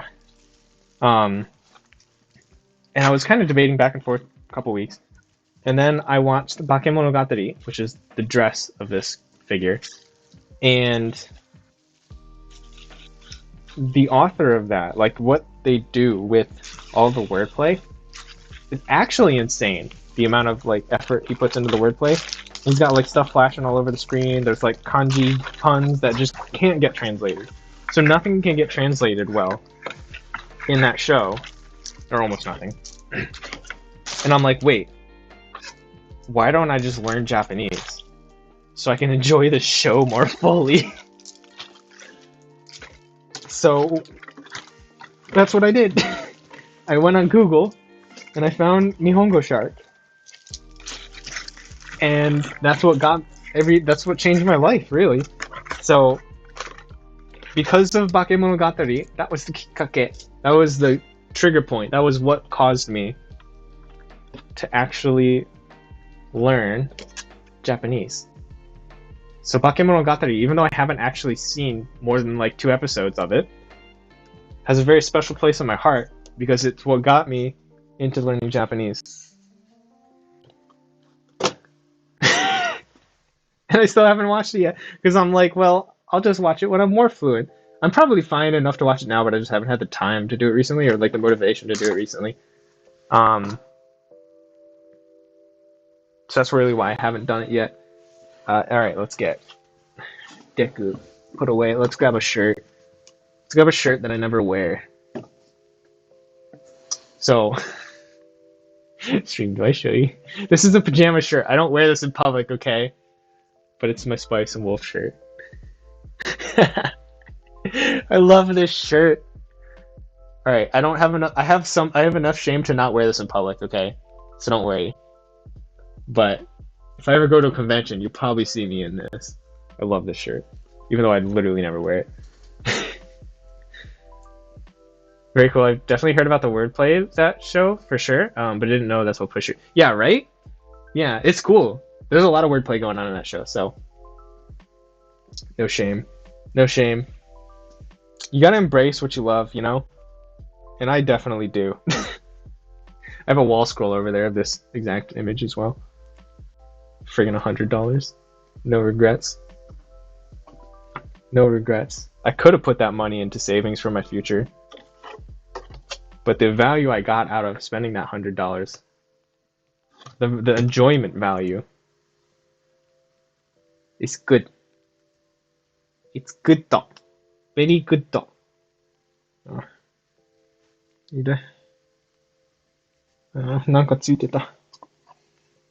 Alright, so these can scratch if you're not careful, like, because the back is where the print is. Something about this feels odd. Using it to wrap Deku feels odd. Yeah, kinda, right? You just gotta go with it. Ugh. You just have to go with it. Ririka. Ririka is next. Ririka is the most adorable character in anime. Go watch Rizu to Aoi Tori. And then we have Kumiko. This character maybe I sympathize with the most. Or empathize? Sympathize? I don't know. One of those words. I love Kumiko and Ririka. They're very interesting characters. Alright, actually, Ririka isn't actually an interesting character from what I've seen of her in the movie, but she's adorable, so that's really why I like it. It's literally only because of that. Just the most friggin' obnoxiously cute character. That's literally it. Ah! And then we have Emilia. Emilia is best girl of ReZero. You can't convince me otherwise. Any other opinion is objectively wrong.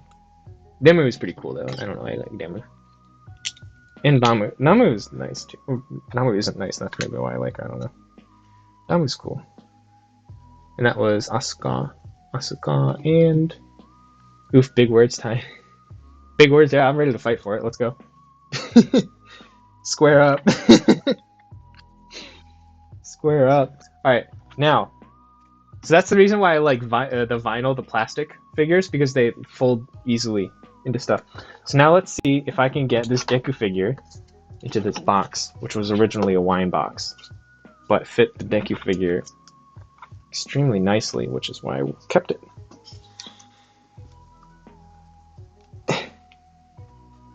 Ah! We lost Natsuki. We lost Natsuki. Okay. Oh, we lost someone else. I don't know who. Perfect. That should be fine. So here's the box of all my figures. That's why I like this. Except for the Mandomagi one. I may or may not have started and finished all current ReZero in the past weeks because of all the spoiler mark Discord posts. I know. Yeah, Discord's super popular. ReZero's been super popular in the Discord community. It's actually really nice because it's one of my favorite shows. So I absolutely love ReZero. And I mean, I'm reading the book for it too.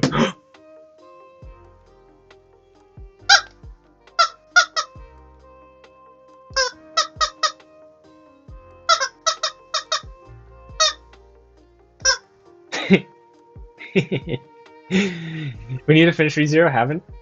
What do you like about it? I think the thing that I like most... I think the thing I like the most about ReZero is that all the characters never give up. And I feel like that's why I like Hibike Euphonium as well. Is because the characters just... You can... Especially like Subaru. He just doesn't give up. And like, there's times where he almost gives up, and then he remembers something really dear and important to him, and then he doesn't give up. And same thing with Hibike Euphonium is like Kumiko, she doesn't give up. you know? Subaru wanted to give up so many times. But even he wanted to, but he didn't. Right? Like that, I think that's really the big thing is even if you want to give up, you don't. And like that's honestly how I feel about learning Japanese. Is like sometimes you're just gonna feel like kind of lost or something like that, and like you kind of want to give up, but just don't. Just don't. You're gonna get there. You're gonna get there. Just show up, be consistent. And it's like, yeah, I feel like a lot of things in my life, and like my personal life as well, have been like the reason that everything has gone so well up to this point, or like I've been able to do so many things. Maybe things haven't always gone well, but the reason where I am in life right now is because I never gave up, right? So like when I see that in characters and shows and whatever the heck, those become my favorite characters because I can relate to them the most, of just never giving up, even when you want to. So that's why I like those shows a lot. I got this I spent 100 yen on this to win this at a UFO catcher, and it got stuck on the claw. So the claw was like this. It was stuck on the claw, and I'm like, ugh! So an employee came and got it for me because he's like, yeah, we'll give you that. That's fine. Like, thanks. Mm-hmm. Yeah, thanks for sharing. Yeah. Why do you guys like ReZero and stuff like that? But yeah, finish ReZero. It's super good. I'm reading the light novel in Japanese, and it's really fun. And now I've been able to actually read it pretty quickly, which is really nice. Where's my duster? It's really a satisfying feeling because I struggled with it for so many years, really, like literally years of trying to figure out how to read that in an efficient manner, and now I'm finally getting fast at it. So like it can actually be an end of the bedtime thing, or end of the day thing at bedtime, and I can be good with it, you know? I'm still figuring out my thoughts on ReZero. Yeah, clingy chicken is clingy, I'm saying. ReZero's a fun story if you're self-destructive. Maybe I'm just self-destructive.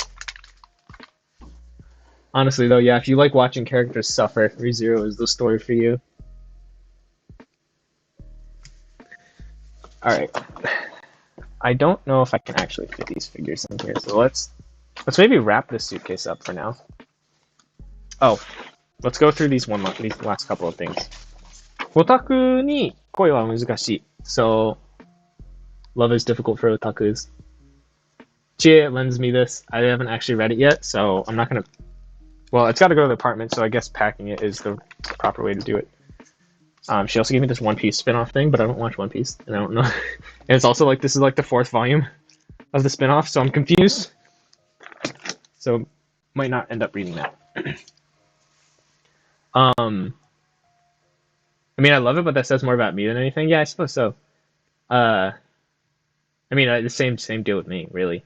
I didn't expect to get it as dark as it goes. I thought it could get that dark, and that's why I really like it. I really like dark stories like that. Have you read Spy X Family? It's killer. I almost got it. At the manga store recently, but I was like, I kind of don't have time for this right now, and I'm about to move, so buying more manga is like, kind of don't want to do that to myself at the moment, so I didn't. But it is on the very near future plan to read list because I've only been hearing fantastic things about it. Spice and Wolf art book. I can't open this on stream, but it's a cool book. If you get Euphonium art book, I can't open this on stream. It's cool. There's a lot of cool art and stuff in here. So there's that. Legend of Korra. I need to read this. We read it via Viz Online. It's like $1 a month. Oh, I've never heard of that, honestly. Do you read it in English? I don't really want to read it in English. Oh, I haven't read this yet. I can't spoil myself. All right. I don't want to spoil everyone else. But I got this when I was in Seattle, so that's really cool. Want to read that some point in the near future. But that's what I've been telling myself for a year now of owning this thing. So who knows? Who knows when that will happen? Let's protect this a little bit with a shirt. But yeah, I get all my manga physical. I like holding books in my hand. But I do have, I don't know, it's just a better feeling. I like it more. This is an American company for Soda Jump. Oh, right. I think I've heard about that then. Yeah, because I know there's like a really cheap subservice you can get. It just gives you everything basically for. So that's Viz, huh? Okay. Yeah, I've heard about that then. I just never gave it a shot. Yeah, that's probably enough for this suitcase. Oh, I also have this Dekiri Kankokugo. So I want to learn Korean kind of. So I bought this to learn from Japanese to Korean because it's just they're so similar language-wise. That why not? But I just want Native Shark for Korean. I don't want to. Everything else is way too much effort for me at the current moment, sadly. So that's why I haven't learned Korean yet. Though eventually, maybe I will someday. But we're gonna see where my life priorities take me, and I'm okay if I do, and I'm okay if I don't. At the current moment, in my thoughts, it's not a priority. It's like oh, that'd be cool if, you know. So I feel like eventually I'll learn it with Native Shark because Native Shark takes away all that struggle of needing to figure out what to do and when, which is what I would need to do if I learn Korean right now. Since I don't have that, I haven't given it much extra effort. Oh, this is the mess. This is the mess one. That suitcase is a thick lad, isn't it? Isn't it? This is suitcase is big boy, yeah. Piece of batter or memory specific. Same though. Okay, yeah, I guess let's organize this. Here's my oil chop. Ugh.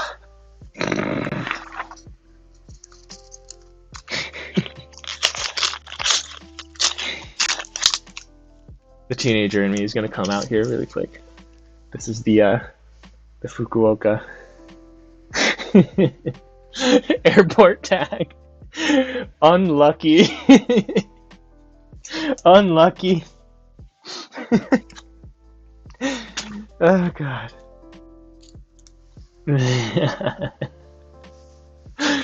Unlucky, dude. Let's organize this. Oh god, there's so much stuff. My teapot! My teapot! I'm really looking forward to using this again all the time. Super lucky. Or super lucky, honestly. Yeah, maybe super lucky is the way. is the way I would describe that. My other Switch dock, because I have two Switches, so I have two Switch docks. Oh, this backpack will actually be really helpful. Hey, Uncle Renty? Yeah, Uncle Renty, thank you for the sub. Appreciate it. That's awesome of you. Oh god, there's so many things. Flute that I can no longer play. Haven't touched this in forever. Maybe I'll be able to play it in the apartment. Probably not, because of instruments are banned. Because you're a pain in the butt to neighbors, I guess. What's this? Can I read this on stream? What is this? Oh, it's a computer case. Okay, I'm like, does this have my address on it? Hey, it's Trico. I had these since I was a kid. And Lotad. Lotad, my boy. Lotad's my dude over here. What time is it? 10:30? This is... So I used to have, like, buckets and buckets of Beanie Babies. But, I just have this one now. Because I can't carry around buckets and buckets of Beanie Babies to me everywhere in my life. But this still has some sentimental value, so I just took one of them that wasn't a Pokemon one. Anyone want chopsticks? I got some chopsticks. No? Okay. Hey, this is cool. If y'all go on runs, what you can do is you put this around your belly, and it's got pockets in it. So you can run with your phone and stuff, and it's not like if you're a guy and you wear gym shorts and you have your phone in your gym shorts, it sucks for when you run because it's just flying everywhere. But this actually holds it. So this is cool. I like this.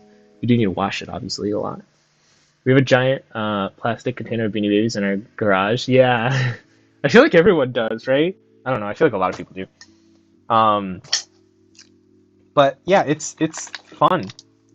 It's fun to collect stuff. But it's also a pain to collect stuff because...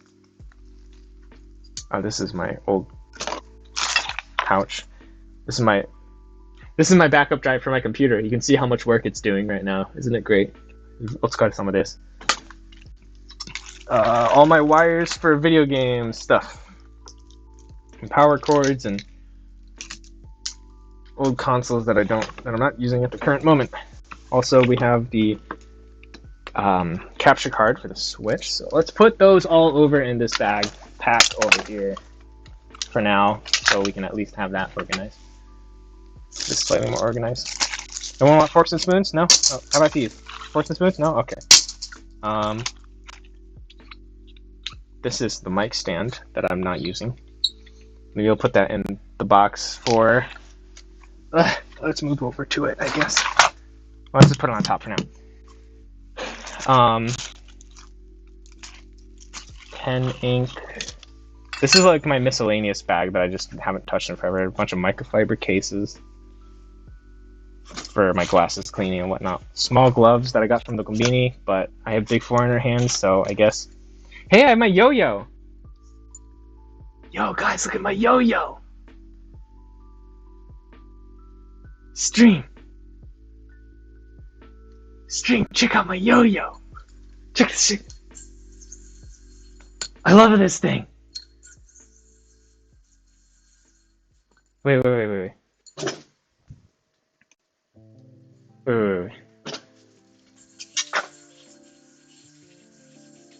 I love this thing. Ah! Wait. I'm gonna mess it up. Oh god, I messed it up. Alright, 1 second. Okay. Dude, big pog, yo. I see your pun. Yo, you check out my yo-yo? Oh. Wait, how do I do this? There we go. Yeah, I haven't touched this thing in forever, but yo-yos are fun. I don't know what else can I do with this? You can actually yo-yo. I can actually yo-yo, dude. I really enjoy yo-yoing. I'm not very, like, that's basically everything I just showed you is actually basically what I can do. I don't know what else there is to do. Like, I don't know, the one trick that I was working on was you land it like this. Ah, there we go. And then you can release it and, yeah! Dang, almost. But yo-yo is fun. I kind of want to get back into yo-yoing, but yeah. What else have I been hiding from you? Yo-yos are fun, dude. If you don't have yourself a yo-yo, see the cool thing, you can get like it's like a professional yo-yo. This was like 20 bucks on Amazon. I definitely recommend it. But basically the axis is like free, so you can pull it up and it doesn't actually come back. So you need to make it catch the string, and that's what this move is. So yeah, so it lets you do tricks a lot more easy than like the yo-yo that you have when you're a kid, where basically all you do is walk the dog and then pull it back up. So yeah, yo-yo's fun. Yo-yo's a fun hobby. So definitely yo-yo. Do that. Ocarina. I love ocarinas, but I forgot how to play it because I haven't touched it in so long. Wait. I already messed it up. Alright, we're not gonna ruin everyone's ears. I don't know how loud that is. Google Chrome or Google Home. Throw that away, whatever that is. Little tin whistle. No, that'll actually murder everyone's ears, so we're just gonna put this away. I've only had cheap yo-yos. Yeah, dude, if you get like, it's like 20 bucks on Amazon, and it's so much fun to learn. So I would recommend it. Why not, right? Just do it. Just pound yo. Do it. Bunch of old Pokemon figures, Snorlaxes and Pikachus. Still here, just mid-dungeon on Final Fantasy. Yeah, all good, all good. Appreciate you still hanging around. It's fun. I am having the big fun. I don't know. It's cool to go through all my old stuff and like show stream everything. So like, yeah, here we go. Here's a great example. So these beanie bags. Get rid of all these spoons. So these beanie bags. Hacky Sacks. I got when I went to Kyoto on this. I think it was my second trip. Maybe my first, but I think it was the second. I don't know how to actually use these. But so I'm buying tea at a tea shop, and you know, you put the your payment on the tray, and she comes back, or she's like, oh wait a second, I'll be right back. She goes into the back room, comes with these on the tray, and then she's like, all right, here you go. thanks. And I'm like confused. I'm like, wait, you giving these to me? And she's like, yeah, yeah, yeah. And then she's like tossing them all around. She's like, all right, here you go. Thanks, thanks. But I still have these because it's just such a funny story to me. So yeah, I have these. I don't know what the heck. I don't. It's great though. It's a cool story. It's a funny story. Like obviously the Japanese. It was Japanese interaction. I just paraphrased into English. But oh, my broken Trek titanium feels bad. They broke in my pocket, I think, when I moved to Bellevue. So oh well. Super glue. I'll super glue them eventually. This is my old wallet with all my old stuff in it. Put all my Pokemon figures in here as much as I can fit, just to do something to have them a little bit more protected. Jigglypuff, go in there. Oh my god, all my old stuff. And then this I got from a gacha machine. So this is an Inari, Fox, Kitsune, whatever, I don't know. Maybe this is just a Kitsune, not an Inari. Oyinari-san, I think it's actually just a food. So.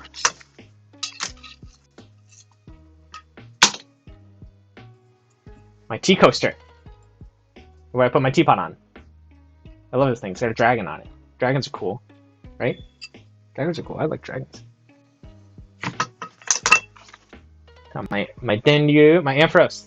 I love this thing. But the chain fell off, so I don't know where the heck. I don't know what the heck to do with it anymore. All of my old memory cards for GameCube, for N64, these memory packs. I should pick these up and put them somewhere that they're not going to get crushed.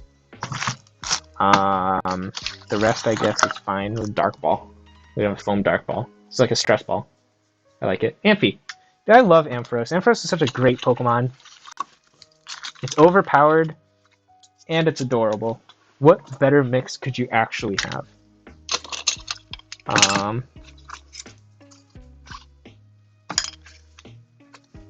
I guess everything else can kind of just like sit in the bottom here. Alright, so we'll put my memory cards and stuff. This memory card has an old phone number on it, that's crazy. All y'all hackers can do the enhanced thing and grab my old phone number. Nah, you probably couldn't see it. I don't care if you call that old phone number, it probably doesn't even exist anymore. If you did see it. I guess we just pile on the stuff in here. Fabio. I'm just thinking of,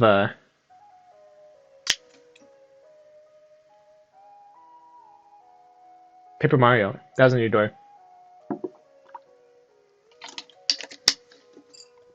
Oh.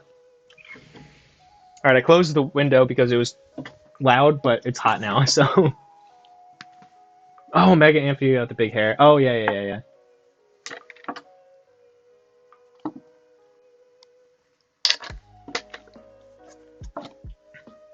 Let's grab some of this to this Oeyocha. I have Koicha for later. Also. Okay. I mean, this is kind of the miscellaneous suitcase, so I think we can just keep it as the miscellaneous suitcase, and then if we don't put anything too heavy in it, it's not going to be too bad. So let's just do that. Oh! This fan saved my butt in Japan. Maybe I'll actually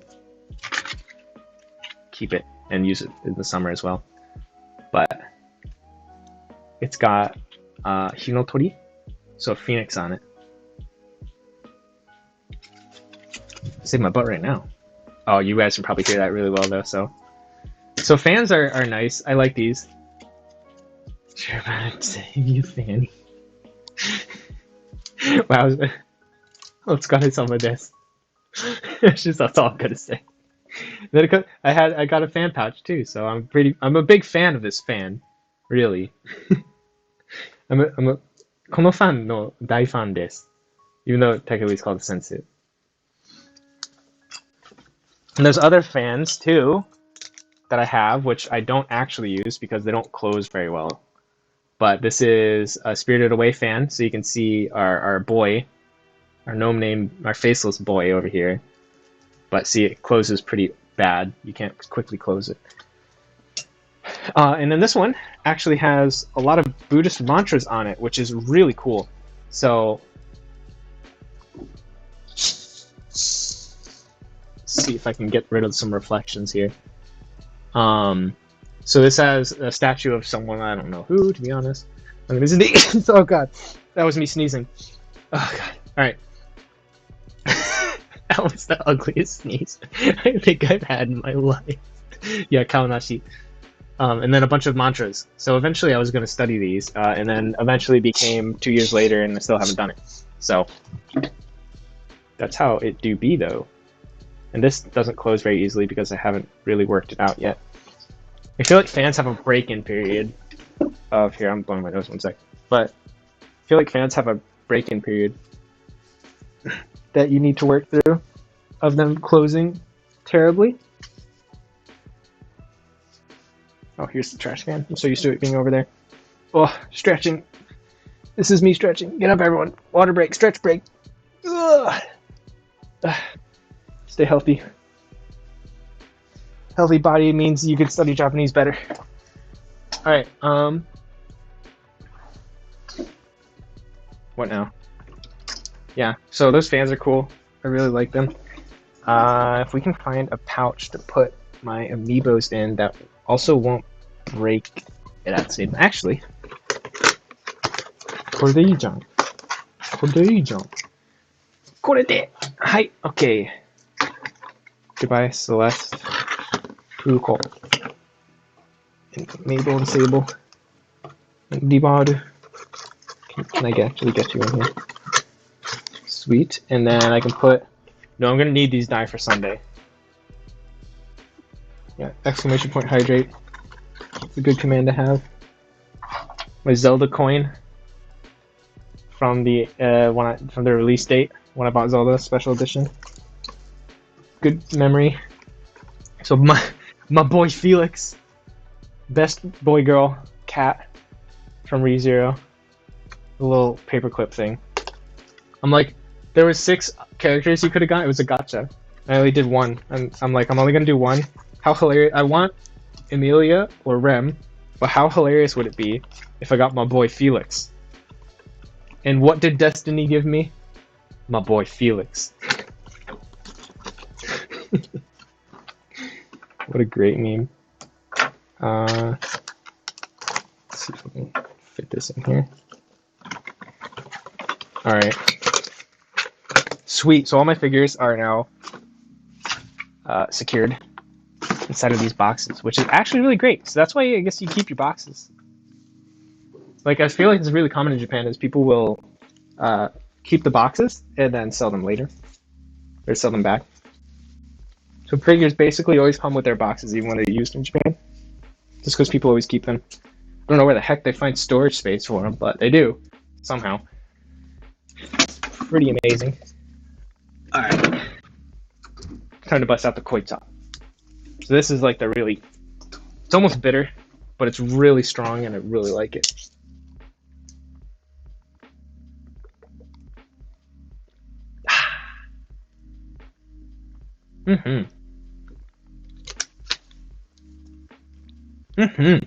Oh, it's so good. So good. Alright. Little mini umbrella. We don't need that right now because we have about 1,000 of them. Am I gonna work out? Guys, am I gonna work out tomorrow? I guess I'll keep the ring fit out for now. We'll put the teapot here. We'll surround the teapot with the gloves so it doesn't damage everything else.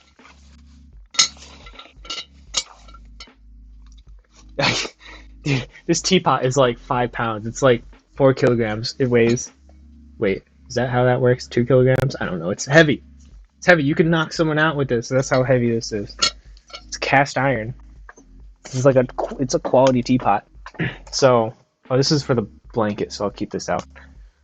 My old keyboard that I actually just swapped out recently.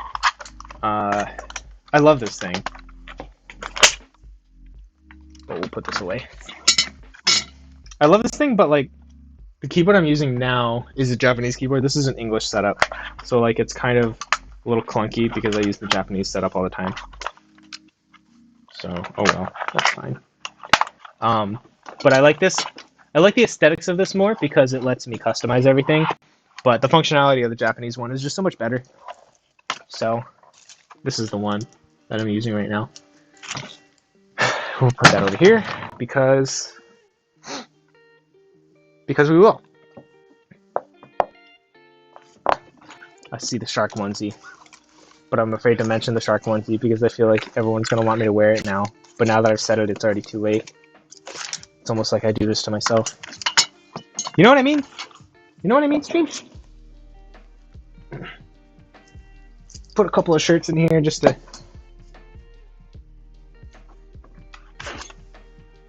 get stuff sorted out.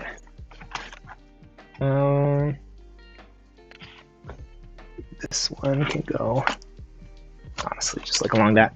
Yo, all right. Smash Bros fans. Smash Bros fans. Shark onesie. What's this shirt mean? Come on, if you're a true Smash Brothers fan, you'll know this shirt. You'll know this shirt, right? Come on. Where is it? We bought Japanese Corsair keyboards via Japamazon. Japamazon, I love that. That's funny. That's a great term. Falcon Punch, yes! Falcon Punch! Yes. Oh, it's Falcon Punch. Yo, you gotta have this shirt. It's very important. It's Falcon Punch.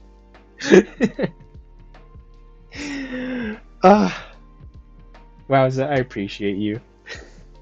I appreciate you, Wowza. It's Falcon Punch is a very important shirt to have. Isn't it amazing?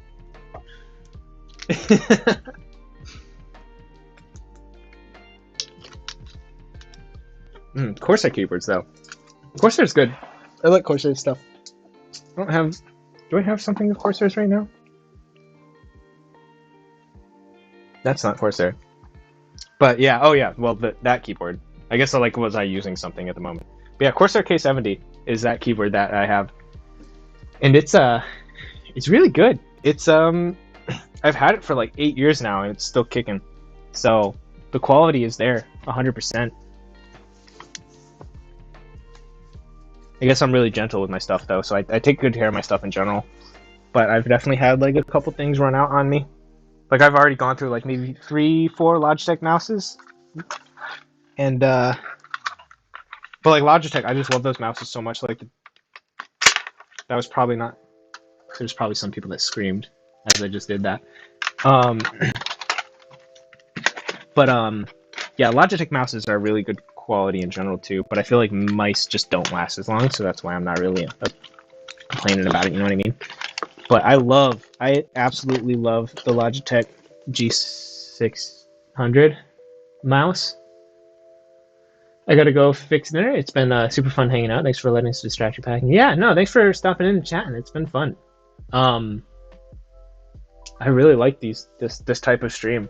It lets me talk with everyone, which honestly I like prefer almost more than gaming. So, and like this is something cool and unique to do. And like obviously it's only gonna happen every so often. So I'm like, why not just stream this? This would be fun to stream. And then it almost counts as a recording for a video too, because I can just cut down and put stuff on everything. I haven't checked out our Discord. Hey, yeah, Wowza's on top of it. Yeah, for all the new people in here. So yeah, Native Shark, we're a language learning community. Right now, Native Shark offers Japanese, so you don't have to think about what you're doing. You can just do it. You can show up, quick study now, and you're going to be on your way to near native proficiency. And then we have a Discord community. So discord.gg/nativeshark, or you can go to nativeshark.com/community, and you will find a link to the Discord. And from there, we have all types of channels that you can talk in, and it's just a ton of fun. Can I open this? This drawer is full of personal information, so I don't want to open it and show it on stream. And it's also full of spoons, which are just as important. And a spork. Holy crap, I have a spork. But yeah, it's a ton of fun. We have a lot of fun over there. Let's study together. Yeah, study tips. We do study tips. We talk about our stuff we're reading in Japanese or watching in Japanese. People will hop in and do little mini like community events and study together. Just so much stuff. Just so much stuff. So we all motivate each other. Talk about cool ways, cool mindsets to study with. It's just so much fun. I love the community. No, they don't pay me to say that. I was in the community far before they hired me. I have like a hangnail. Ouch. There we go.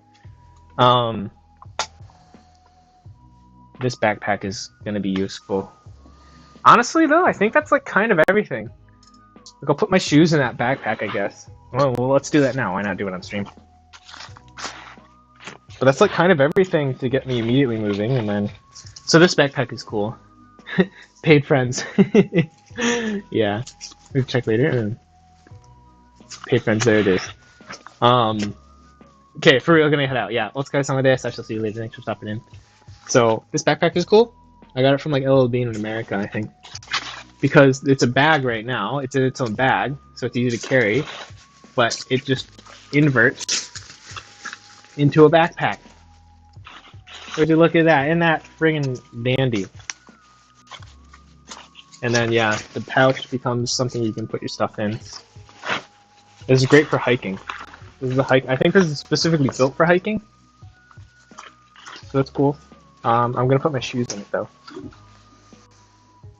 Whew. I think I'm almost done. I think maybe shoes is the best thing to put in there. I don't know.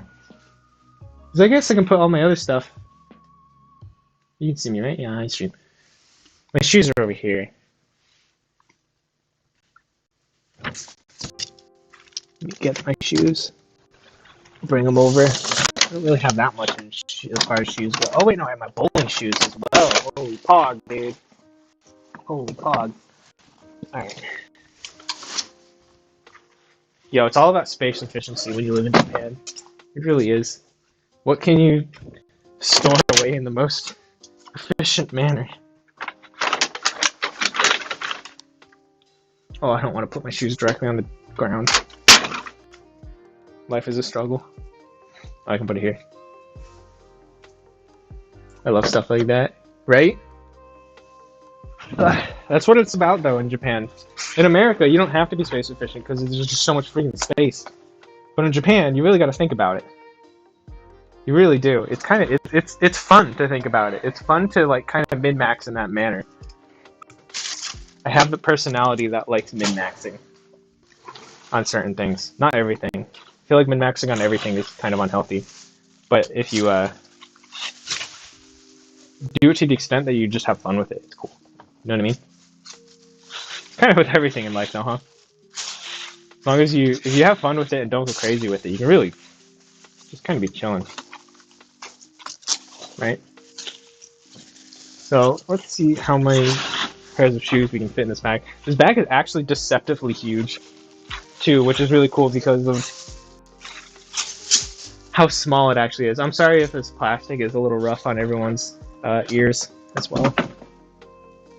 Oh, these shoes are super old. Maybe I'll just get rid of them, honestly. Got some of this shoes. These slippers are...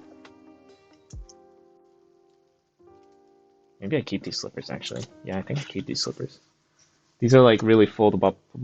These are like travel slippers. So you're supposed to like wear them. You bring them like to hotels and stuff. Why do I only have... Why am I missing one shoe? Stream, what did you do with my other shoe? I saw on Tokyo Creative video a few months ago that there will be a service that let you store small amounts of stuff. Like a storage unit kind of deal, or something kind of smaller than that. That seems like a really helpful. I feel like it's probably something that's already happening somewhere, right? I feel like oh, here's the other shoe. That seems like something that would be very sought after in Japan because there's like no storage space here. There's no storage space. Kind of, yeah. This is really it though. Like, there's no storage space here. Like, I'm gonna have, like, when I move, I'm gonna have a small closet, which is more than I have right now, but obviously it's a share house, so it's gonna be naturally limited because of the nature of a share house. All my minimalist shoes, by the way. I love these things. I haven't worn them in a minute, but minimalist shoes are fun to wear.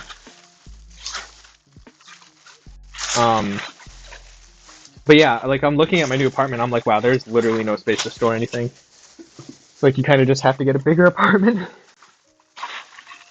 But for now, I'm good with it because, you know, I'm going to be living by myself and I don't really have a lot of, like, I don't need to share a space with someone. And, like, they don't have, like, I'm not living with someone who's bringing their own furniture and all this stuff. So it's really fine with me for now. Can I fit this in here? In this other... Can I, please? Please? Physics? Do me a solid? Thanks. Alright, sweet. I can. But yeah, it's fine for now. So I'm not really worried about it. But I do think about, like, because I have a storage unit for stuff that I left in America. I was going to ask you if you were in a share house. Yeah, I'm in a share house. So right now this is a share house. You see my entire room right now. Like, this is literally everything. Like, there's not space really past that. There's, like, maybe a foot, 10 inches, what, I don't know, 30 centimeters of space beyond my camera. And then it's the wall and the window. So, yeah, there's not too much space. And I'm kind of used to it because I've just lived in a share house for almost 8 months of my life now. Something around there, maybe 7-8 months. And I'm pretty used to it. So I'm used to not owning a lot of things in general, and it's whatever. But yeah, I have lived in, like, a house in America and an apartment in America, and man, you get some storage space. You can put whatever you want in there. But in Japan, you don't. But I did leave a lot of stuff in my apartment in a storage unit. I bought a storage unit so I can move to Japan, and I left a bunch of books, video games, my euphonium, which is a huge instrument, almost the size of a tuba. It's like maybe half the size of a tuba. My piano, like all my shelves and furniture and stuff like that is in there. So that's just kind of ticking away $100 a month, which is unoptimal. So eventually I'll want to get rid of everything and then get all that stuff over here. But I think about getting that stuff over here and I'm like, wow, I don't have space for that here. So my friends will probably grab it and store it for me at their place eventually in America. But they need to actually move before they could actually do something like that. They need to move to a bigger spot themselves before they could actually do something like that. So yeah, that's basically it. I mean, and like for the other things, like I'd sell my piano, I'd sell my euphonium because I probably should have sold it, but my visa got approved way before I was thinking about selling it. So I didn't have enough time to sell it. So that's why they're all in the storage unit right now, actually. And I would really like to keep my euphonium, but Japan isn't very instrument friendly, so it's just kind of something you live with, really. And that's just how it is, you know. Every country has its ups and downs, and for Japan, for me personally, music, not being able to play as many instruments is one of them, until I get my own house. Are you looking at staying in Japan permanently? Yeah, basically. I mean, it's hard to see the future. Like, I can't really plan more than 5 years out, realistically. But for the foreseeable next 5 years, yes, I am indeed planning on staying in Japan for a good long term, I'd say. Like, I feel like there's a lot of opportunity for me. Visas are weird, but I'm not really worried about keeping, like, I'm not stressing about not being able to have a visa, if you know. So, like, that part is not a problem. So it's basically just like, do I want to or do I not want to? Then yeah, it's I do want to stay in Japan for a pretty long term. And yeah, I just feel like there's a lot of opportunity left for me here, especially. So, like, I just got here, so like I really want to explore all the options before I would consider moving back. to America. But who knows when that will change, if that will change, or if I'll want to live in some other country, say like Korea or something. I don't know, because say I get really good at Korean, maybe I'd want to live there for a year or something like that. You know, who knows? I'm open to a lot of living opportunities. I'm like the type of whoa. I just make sure my stream didn't crash. Oh, there we go. Yeah, there we go. Yeah, but I'm open. I'm basically always looking for opportunities. So when I see an opportunity, I take it, and that's really what got me to where I am in life right now. So I really would like to continue doing it whenever I see it. This is space heater. I think saved my butt in the office so many times, especially when you don't have any hair. Life gets cold real quick. We're looking at visiting next year. With the plan to move in a couple years, but that depends on a lot of stuff. Yeah, for sure. Well, when you visit next year, definitely come to Fukuoka and come and let me know. Say hi to me and grab a beer or grab a coffee or something. Cause yeah, that's cool. So yeah, I live in Fukuoka and I plan on staying in Fukuoka for a pretty long time. My work has an office there, and I know we would want someone to do what I do there. It's very hard to get people who can do my work, but also speak Japanese, so that's my goal. Ooh, yeah. Yeah, I don't know if you're using Native Shark, because this is your first time in chat, right? I think this is my first time seeing you. So, if you haven't given Native Shark a shot yet, then definitely give that a shot, because I think it can really help you. But yeah, that'd be sweet. Yeah, that sounds like, yeah, that's basically... I don't know, that's not basically what I did, but or what I would wanted, but I just want to live in Japan, and then like translation and stuff like that is something I know I can do, and because I was able to translate is how that door got opened. So, yeah, definitely a lot of doors to open when you can speak Japanese. It's actually kind of crazy, but I guess it makes sense because speaking the language of Japan in Japan is helpful. I'm on my Discord, but I do Native Shark with my wife. Oh, sweet. Yeah, okay. We did Genki and just hated life. Oh, man. Yeah, I haven't actually tried Genki myself. But I hear horror stories about it very often. Yeah. So, I'm glad to hear that Native Shark is doing well for you. Like, I really like sharing, like, I like when other people feel the success in Japanese that I've felt, and that's really why I like working at Native Shark so much, is because I really feel like I genuinely believe that we offer that to people. So, unlike, well, alright, I'm not going to take shots at other language learning resources. Everyone can form their own opinions on them. But yeah, I don't know. I guess that's really it. Like, go try other language learning resources, then try Native Shark and see what works best for you. But I think you'll find Native Shark that will work best. Genki required you have time to devote to it, the ability to do it on your own. I don't. Yeah. The other thing with Genki is you come out with some really unnatural Japanese. That's really, I think, the biggest thing. And things don't make sense. Versus Native Shark, we teach the language as it's actually spoken, which is highly valuable.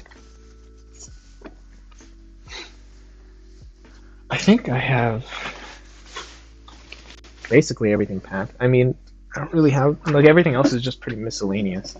That is what I like about Native Shark. I feel like I'm learning more and faster. Yeah. Yeah. I'm glad to hear it. That's I think one of the biggest strong suits about Native Shark is, one, you don't have to think about what you need to do anymore. And two, we teach Japanese in a very cohesive manner that is good to learn with, and it helps bump your speed up. Because I remember when I was doing Nihongo Shark, let's check out my PBK Euphonium mug that I broke by accident. Whoopsies. I love this mug, but it's broken. I have the handle in here under my Bulbasaur. I'll put this here. My son is learning Japanese at his college, and they're using Genki, but his professor is a Japanese native, so he's learning a lot from that too.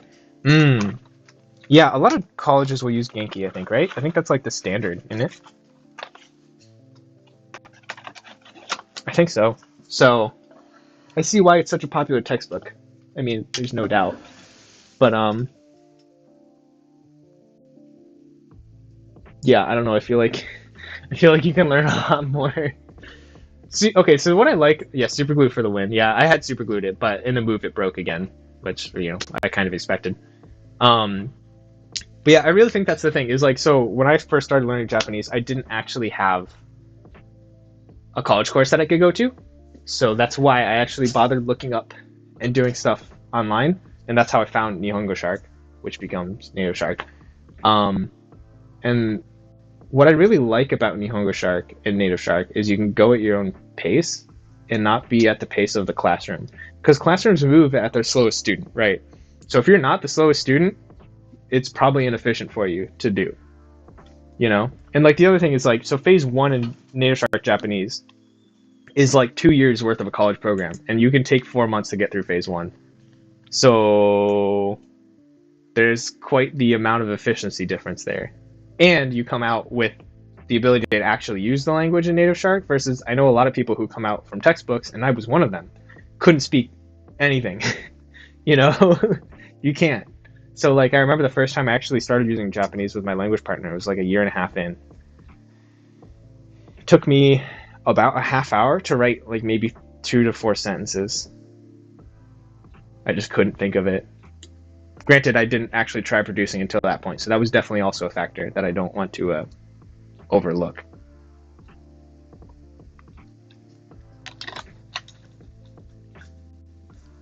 What else is there for me to pack? I kind of think that's everything. Maybe my glasses. No, I'm still gonna. I use my glasses all the time. I'm gonna wear those. I kind of think that's everything, really. I mean, there's like random other stuff, but that kind of stuff is like I would go empty these suitcases and come back with the suitcases and then refill, so I can do that. The full speed verbal tracks are helpful, right? We write a lot down as we do it too, so that helps. Oh, you like writing? Yeah, writing is fun. Writing I find fun until I find it not fun, and then I stop. I don't write past the amount of it being fun. Because otherwise you start reaching burnout and it's not fun at all. Yeah. So I feel like people who like to write, it's good. And like, especially if you're gonna live in Japan, you should 100% know your address and other stuff like that to write. And I need to actually practice that more myself because the speed is slow. But I write the kanji, it helps me remember it, what it means. Yeah, okay. Yeah, as long as you find it helpful, then definitely do it. But personally speaking, and I know a lot of students have also experienced this, is like they'll start writing, and then they'll kind of hit this wall of like, all right, I don't feel like writing is that helpful to me anymore. So if that wall does occur to you, don't feel bad about if you need to stop writing. I think that's a completely natural process. But if you always like writing, then heck yeah, keep doing it. But just don't feel like it's mandatory, I guess is really what I want to say. So yeah, because I had a lot of fun with writing, and like when I stopped writing kanji in isolation, really drove me insane. I only write once per lesson. Oh, okay, yeah, all right, that's the way to do it. Yeah, don't try to repeat it and like pull it from memory and all this stuff. Well, you can pull it from memory if you feel like challenging yourself, but don't make it a mandatory thing. But something really I like to do is write a journal. So in Japanese, so I'll handwrite, and then I'll look up the things that I want to write, and I'll learn how to write relevant things, which really, really helps with feeling a sense of accomplishment when I write it. And then like eventually as it's a journal, you're writing about everyday stuff, so stuff's going to overlap, and you'll start to really be able to pull stuff from memory instead of needing to look it up, and it's a really nice sense of progress. Yeah, it's fun. Learning Japanese is fun. As my son's teacher has them do, journaling every day. Yeah, that's fun. That sounds like a good plan. Granted, when I got bored of it, I quit it because it like stressed me out at some point, and I was like, okay, I can't actually keep up with doing this every day because whatever life things, or I just got bored of writing, and I'm like, I don't really need to write this much. So because personal studies, for me, it was Japanese has always been, I just learned this for fun. So when it's not fun, I don't do it. So, yeah. I guess we can I guess we're done. I guess we're done packing. But yeah, so when it was not fun, I didn't do it. So when stuff stopped being fun, I would just be like, all right, well, I got my use out of that, and then I don't need to do anything more with it. It's cool. I guess I'll put this away as well. This is my sewing kit. It's really satisfying to fix ripped things by sewing them. It's really satisfying. Like, I'm not good at it. I always look it up on how to do it on YouTube. But I always feel so happy when I do it. Yeah, it's a really good idea. Say, write a journal if you're into writing. I think it's good to help keep motivation high while keeping stress low. And like, if you do write specific kanji, then only maybe do them once. And I think that will also help keep motivation high and stress low. So that's what I recommend. Okay, we spent like 3 hours packing, a lot of talking. It was fun. I think it's about time to wrap it up. Yeah, thank you everyone for stopping in. It's been really fun talking to you, everyone. And yeah, Uncle Renty, feel free to hop in the Discord whenever you want to talk about stuff. We also stream. The stream times might change a little bit with my move. We'll have to figure it out. But next stream will probably be on Friday, because I don't think I'll be able to do the normal stream on Tuesday, just due to I'll be in a different house and all this stuff, right? So, yeah. I want to thank everyone for watching. Thanks for the follows, the subs, and all this. And yeah, I shall see everyone later. Barely anything packed. I know, we did like two suitcases. I mean, that's basically everything I own, though. So, like, hey, that's life. That's life, isn't it? That's okay. We got a lot of stuff. We got a lot of stuff packed. I don't know. The main goal was to just kind of talk with the stream and share stuff that I had and pull a couple stories from the items that I have, like this thing. This thing. That I got from a shrine. Someone gave that to me for free. I was just talking to him, and he's like, oh, cool, you're a foreigner, you speak Japanese, I'm going to talk to you. So I talked to, like, a monk, or a priest, or, I don't know, I think it was a Shinto shrine. It was a Shinto shrine, so. Yeah. Wakaichi Jinja in Kyoto. Go, it's cool. But yeah. So, it was fun. I had a lot of fun doing this, so I would love to... Oh, wait. Wigged, what the heck? My wife was wigged out when she went to a quilting class, and I had to show her how to piece it together and sew it properly. Ah, that's funny. Yeah, sewing is fun. It's cool. It's cool. I like it. It's really satisfying. All right. But yeah, hopefully that clap actually didn't destroy everyone's ears. Sorry. But let's cut some of this. I shall see everyone later. Yeah, go check out the Discord if you want stream notifications, or if you're following, you get them. So, yeah. All right.